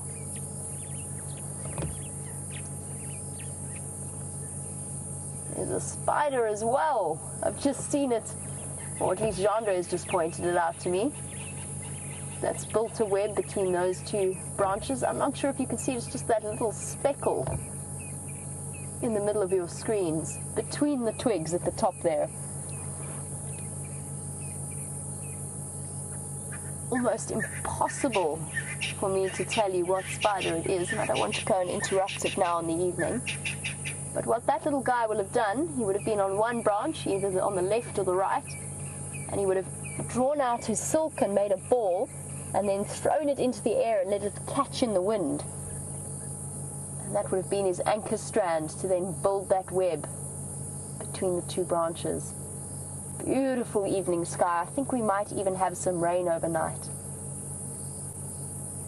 Oh, it's a beautiful evening. It's still baking hot. It feels like the earth. It was very well described to me by Brent the other day. It's like it's whomping heat, if I can describe it to you like that. I don't know how else to describe it. It's like a speaker, but it's heat. It comes in waves off the earth when it's been baking all day in the sun. Let's continue on our mission, see if we can find some of these leopards who might be out and about at this time of the evening. It's a perfect time to go leopard spotting. But as I was saying before the lilac-breasted roller alighted in the road, I wanted to chat with you a little bit about elephants, because I did have a question that was asked earlier and then I didn't quite have a time to get round to it, about elephant personalities and whether or not I think they have different individual personalities and if they respond differently to me as opposed to other guides. And I think that question came from Trisha. I hope you're still watching, because my answer from my side is absolutely, definitely yes. Elephants have different personalities, and I've interacted with a lot of different ones. For example, there was a bull named Riffraff in the area I used to work at, and Riffraff was called Riffraff for a reason. He was called Riffraff because he liked to break into people's gardens, he liked to cause fights with other elephants, and we always thought he kind of had he was quite a short elephant, very thick, big tusks. And his entire upset in the past. He had a perfectly normal elephant upbringing, if you can call it that. He just happened to have one of those personalities. Whereas an elephant like Charles, who was also one of the big bulls in the reserve, was completely relaxed, always approachable, even in the height of must. He was still very, very calm. And I saw it with individual females as well. There was one called Friendly, who was distinctly not friendly. One called Cheeky, who was really cheeky. And it's a combination of personalities as well as the position that they hold within the herd and the role that they play. So the matriarch is always going to be really protective, really wise, and very either leading the group or maintaining them at the back and rumbling and communicating to them all the time. And then just in terms of the way that they react to me versus other guides, I don't think that there's much difference. Everything that happens with elephants, apart from the individual circumstances of their lives, most things that happen with elephants depend almost entirely on the way that you handle them and the way that you read their body language. And we're very fortunate with our crew at WildEarth that they are incredibly incredibly well experienced in reading elephant behavior and knowing how to approach them. And it's one of the things that I absolutely love about working in this environment. But I have experienced circumstances where, and not necessarily places I've worked, but in places that I've visited where I've seen that the guides don't necessarily always behave with the same amount of respect that most guides do. And in those circumstances, it was so interesting because you could see the change in elephants' behavior just by the sound of the vehicles that the different guides used. They would be perfectly relaxed in a sighting, and then they would hear the sound of the other vehicle and instantly become a little bit upset and uncomfortable. So they respond differently depending on how you treat them and the habits that they've learned. I don't think, in terms of being a girl versus a boy, I don't think that makes any kind of difference, man or woman. You just have to make sure that you're not high-pitched in the way that you talk to them and the way that you respond to them. It's still one of my favorite animals. They've got such an enormous capacity for emotional development and thought, which is why what James witnessed with that young male protecting that calf is such incredible and interesting behavior, but it's a wonderful example of how no matter what happens, we will never ever know everything about them, and we will never know what to expect. And I mentioned this yesterday, but I was watching a documentary on the repopulation of the Gorongosa reserve within Mozambique, which if you don't know, was a reserve that really, really fell onto hard times during the civil war and the conflict that happened within Mozambique. And a lot of the animals paid the price for the human conflict. I'm bobbing and weaving because I don't want to run over any of the beetles in the road.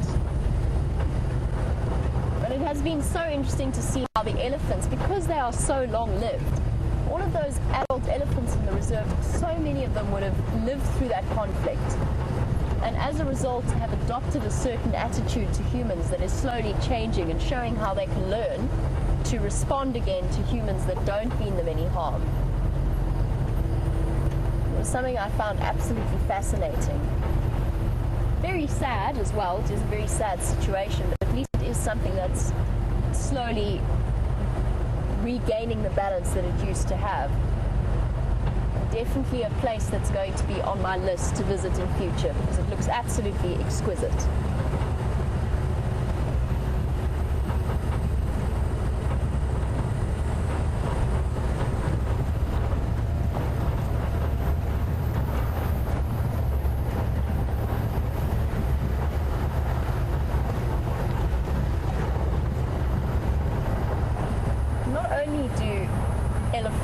Most incredible brain capacity for emotional development and relationships, but they also have the most wonderful sensory abilities. And Joni from Colorado, welcome to the Sunset Safari. You were wondering if what an elephant's smell is like compared to something like a dog.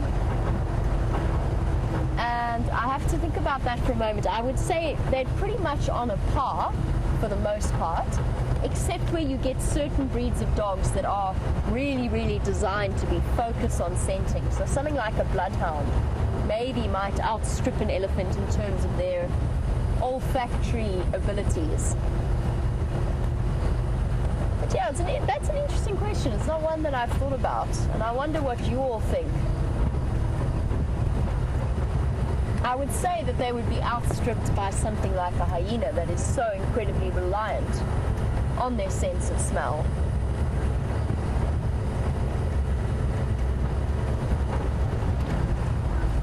But a very, very interesting thought.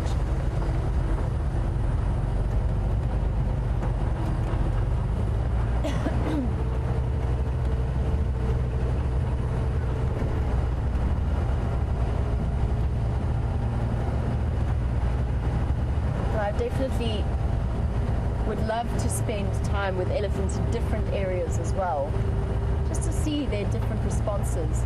You can see it even within the Kruger, having just come from there. You can see it from elephants that obviously are very used to the main roads and the way that people drive, and then the ones on the slightly back routes and back loops that are less comfortable with people. And it's just behavior that's been learned over time.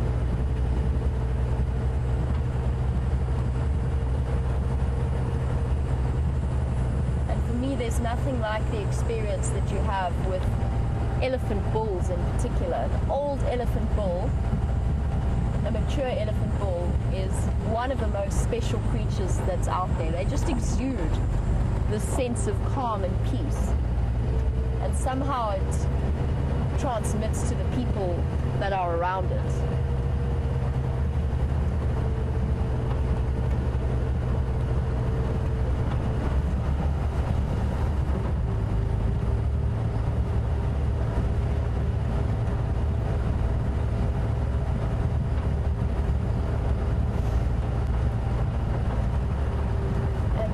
Some amazing fans out there, and a couple of them are really, really young. And apparently there is a 4-year-old fan whose hero is James, and has, as part of Halloween experience, I completely forgot it was Halloween, but as part of Halloween is dressed up as James along with his pet dog who is disguised as a lion. So let's head across to James, because I believe that he is also observing the tradition, and I'll catch up with you a little bit later. Of course, it is the 31st of October, and in lieu of Halloween, and especially in honor of the young 4-year-old Stacy, who has dressed up as me to go to her Halloween party. Some have dressed, some gargoyle, some people go as gargoyles, of course, and some people go as me. I am going to my Halloween party dressed as Euclea Divinorum, the magic worry. As you can see, my costume is extremely effective and indeed very expensive. Liam, what are you going as? Jack Frost. Yeah, well, Edward. I'm Marula Man. He is Marula Man. Okay, Liam is going as Marula Man.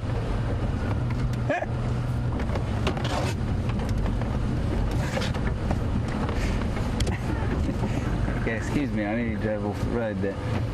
We've come... We've come back into the area where the leopards were last heard by Brent Leo Smith earlier this morning, and hoping. We did stop for a little while we put on our very imaginative costumes in lieu of Halloween, and thought that we might hear these leopards, but we have not. So we're just going to keep driving around here, and we'll see what other interesting creatures of the night we can see. Now, the one disadvantage of the spotlight and the fact that I'm holding it is the fact that you can't necessarily see the eyes that shine. So often you'll see me go like that, and I'll say there's a bush baby, and you won't necessarily be able to see it because you have to be right behind the spotlight in order to see that. And so when I am saying there are some eyes, do not think me mad. I can actually see them. There are some duiker eyes there that we won't shine off.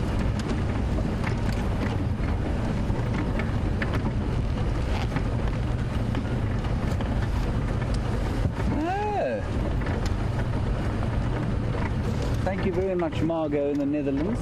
Apparently, beavers also occur in Europe and not only in America. That is fascinating to me. So, I suspect what happened then is that I think they definitely did. I don't think they evolved here in Africa. What they probably did was either evolve in Northern Europe and Russia and then cross the Bering Strait, or during an ice age perhaps, or perhaps they evolved in the US and crossed the other way across the Bering Strait during a time when it was perhaps a little colder, and so the sea, when there was an ice bridge across the Bering Strait there. Fascinating. Thank you for that, Margot. I'm just going to stop here, and I'm going to be very quiet about stopping here because I've spotted something quite interesting. I'm going to turn the spotlight off. I'm in this tree here. Can you see what I'm looking at? Can you see it?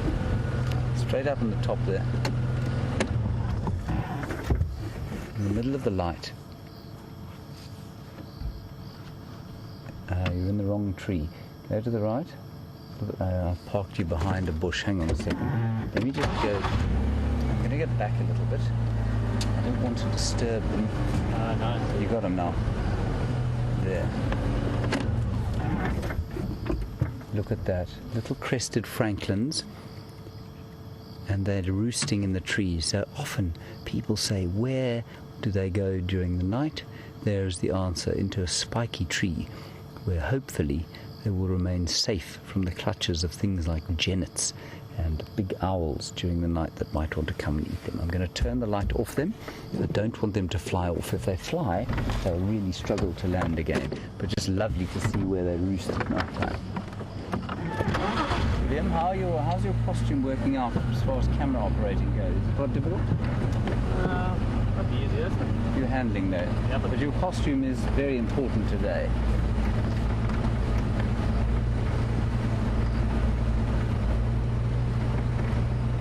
Now, I have to answer a question with a similar question or a request. Umang, you say that you'd like to see a hammerkorp's nest. I haven't found one here yet. I believe there are rumours, I've heard rumours that there is one. Have you seen one here, Graham? No.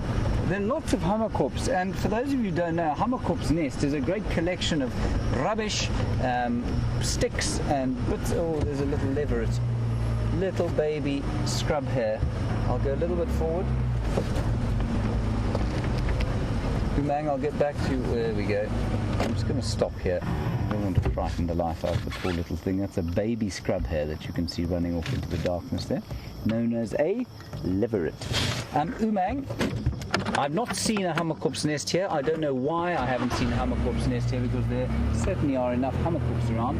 And we were watching them devouring a whole lot of toads yesterday at the Jumo Dam. So I'm sure we'll come across one eventually. I think there is one off-road somewhere near the Buffelshoek Dam, but I haven't yet to see it. So thank you for that, Umang. And for those of you who don't know, Hamerkop's nest can weigh up to 100 kilograms, and it's a huge messy collection of sticks and bark and debris, and they'll go to rubbish dumps and pick up batteries and old shoe soles and all sorts of things and put them into the top of the nest, and then they make a nice chamber inside. They line it with mud, and it looks like a pretty comfortable place to live. An astonishing nest. No other bird that we know of out here builds a nest like that.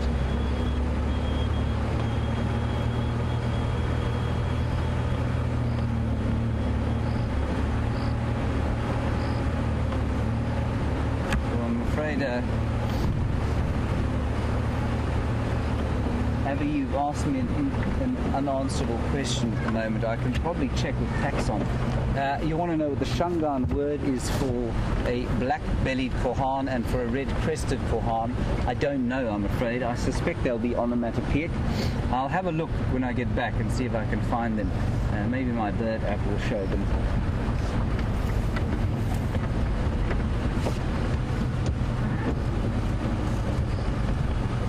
Apparently you know the Shangaan word for black-bellied korhaan. Sorry, I didn't see a spider on the road there. It'll be a wolf spider. I'll see if I can see if I can find it. So the red-crested, you say, is called the shikokolo. The X is said sh in Shangaan. Where did you learn that? I think that's astonishing. Shikokolo. And it will be said probably in a slightly onomatopoeic way. Let's see if I can pick the spider up for you. Oh, he's a magnificent beast. So we've spotted a spider on the road here. Ooh. I can smell... Oh, it's buffalo. I'm actually not going to pick that spider up. Anyway, it's a ground-dwelling spider called a wolf spider. It won't do me any harm. But I think that I'll probably just make an idiot of myself trying to pick it up. They're extremely fast. But they're all over the roads at the moment, and you definitely can't see them, but their eyes shine on the road as we drive past. A wolf spider. All over the place. It's like little phosphorescences on the road. Okay, let's go and check in with Jamie, and I'll see you just now.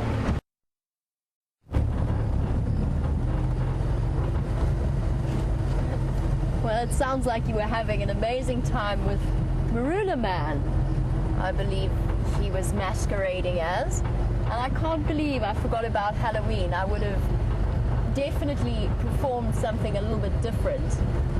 And actually, I'm just thinking about it now, since it is Halloween. It is my dog's birthday. It's her first birthday. And I got sent a picture of her with a very, very sweet party hat that she was wearing on her head, handmade, with pictures of her paw prints and bones. Very, very small picture. And she's very happy in her life in the bush.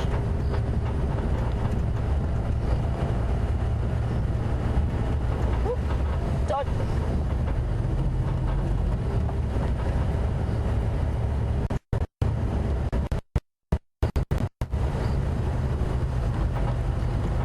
As I dodge the beetles that are all wandering around in the road, but hopefully not flying into my face. Always a blister beetle. We were chatting quite a lot about elephants and their amazing personalities and the way that they function. And Monique, you were taking that to the next step, which is, have I ever seen elephants mourn? And whether or not I know of any other animals that do so. There's a korhaan calling somewhere. I'm sure you would have seen one with James earlier. It's the perfect breeding season for them. But anyway, Monica, I haven't personally seen elephants mourn. I've seen documentaries and footage of them mourning. It's a difficult one because there's a very, very strong link between a mother and a baby, and quite often those are the circumstances where you see elephants mourning. They definitely have a concept of death. They will go up to carcasses and have a sniff and stand around them. In terms of whether I've seen any other animals mourn, only really females that have lost their offspring. So I've seen it with lions before, where they do wander around for a week or two after they've lost their cubs, and they call for them repeatedly. And it is something that's really sad to see, but they move on fairly quickly. It is just the way of things out here with such a high mortality rate. But elephants, I think, with that emotional capacity that they have, I'm almost certain that they do mourn to some extent. I'm trying to think if there's any other animals that I've ever seen in mourning, but I can't think of any at the moment. It's mostly that mother-offspring bond.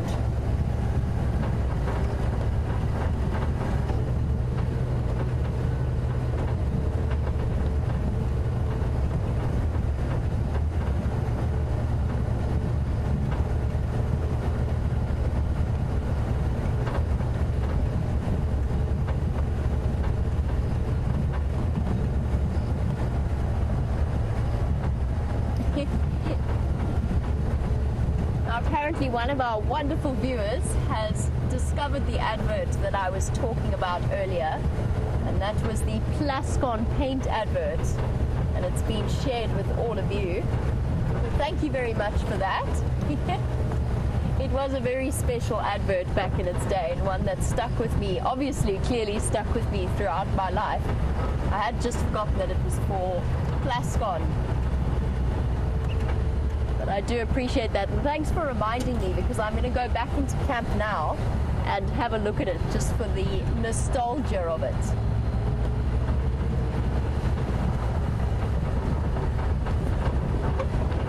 It really has been the most incredible evening, and I'm glad to share it with all of you as well. It's actually quite nice driving through the dark without a spotlight, because I can just focus on the sounds and the smells that are wafting over us, as well as the nice drop in temperature. There's a huge storm building off to the west of us. I hope it hits tonight. I really hope we get that rain. There's nothing like the feel of an African thunderstorm after a blistering hot day. We'll be keeping our fingers crossed for that. And please, I asked this before last night, but I'm going to ask again.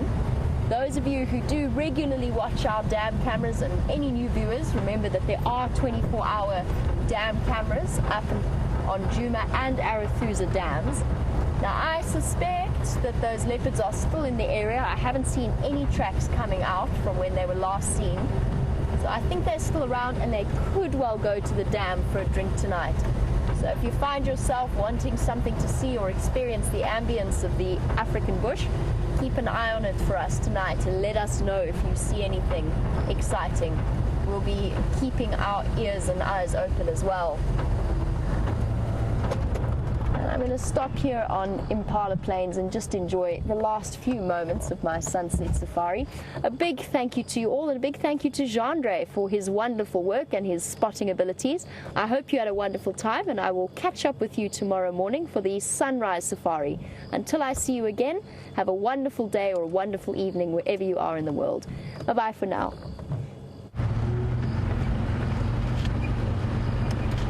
We are being absolutely savaged by insecta.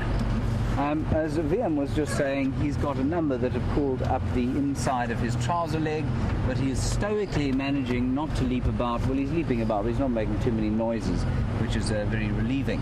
I have got them all over my legs, lots of them up my inner thigh, a number down my shirt. Some of them smell rather alarming. Now, we did a little bit of research while you were gone from us, and we've come up with two words for the black-bellied kohan in Shitsonga or Shangaan. One that Brent found was hoyo hoyo, that came from the interweb, and then one that comes from the Roberts Bird text, which I managed to find on my phone, is shitlatla. Now I think shitlatla is probably onomatopoeic as well, because tla would be a little bit like the call that it makes, and that would probably be said in an onomatopoeic fashion. Anyway, I hope that kind of answers the question. Right, we're now driving around the side of the Buffelshoek Dam, not Buffelshoek, Djuma Dam.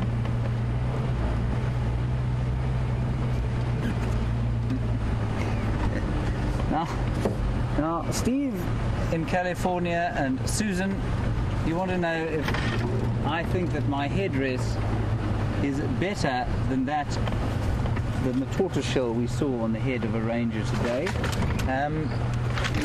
Well, it's probably a little more ecologically friendly. But no, I don't think it's quite as spectacular. I don't think it had nearly as much thought put into it. I think that my heart used to sink into my toes whenever we were invited as children to fancy dress parties. I don't know what it is, but they've never been my favourite thing. But as you can see, I think the last time I went to a fancy dress do, I went as a pirate and I strapped the carcass of a chicken that had been eaten onto my shoulder, and that's how I went off to the fancy dress party. I didn't make any friends and went home alone that night, unsurprisingly.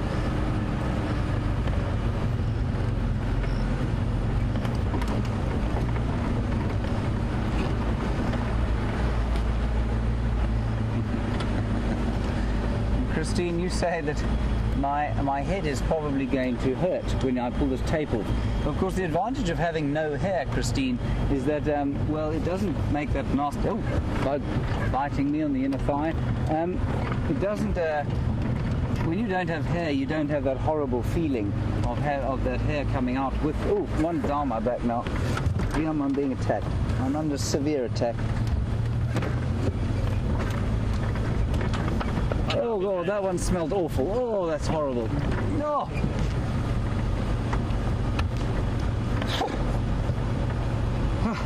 It's like inhaling pure chlorine. Good grief.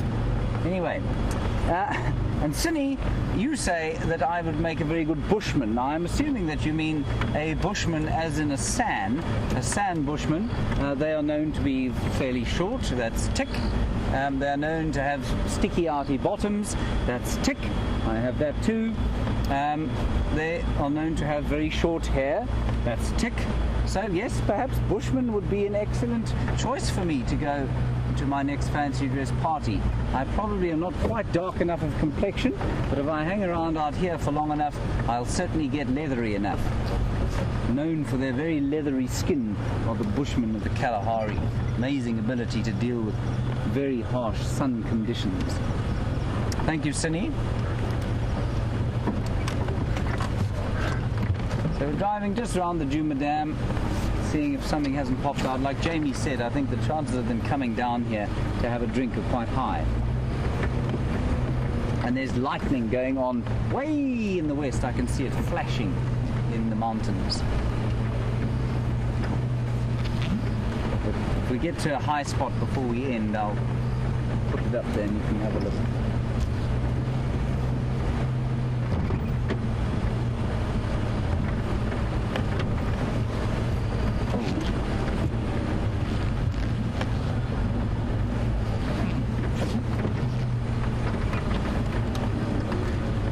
A birthday for Jeannie in New Hampshire, and you wanted to see a cat. You obviously, because you have your birthday on Halloween, but because we saw elephants, you feel satisfied. Jeannie, I'm very pleased you feel satisfied with the elephants.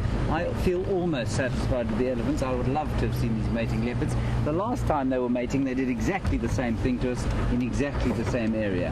We could not find them for love nor money. Well, not that we tried with money.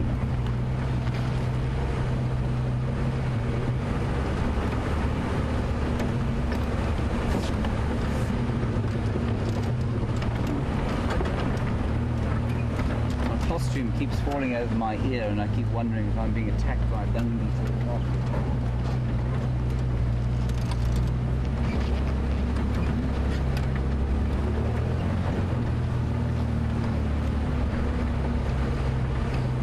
No leopards in this particular area, but maybe during the night they will pop through here. Okay. We'll stop here and have one last listen before I say goodbye to you. I'm hoping also maybe you'll get a view of if the lightning starts going on in the west. I'll show that to you too. I can't hear anything in the way of leopards calling, but there is a wonderful atmosphere around here. Very un-Halloweenish. Right, thank you for your time, for watching us. Thank you for your questions and comments. Big thank you to Viam. Thank you, Viam. Thank you to Brent for finding Eugene. Big thank you to Tara twiddling the knobs, and Jerry twiddling the keys, and of course to Jamie and Jean-Dre. We will see you tomorrow at 5:30 in the morning. Have a safe Halloween evening wherever you are. Bye-bye.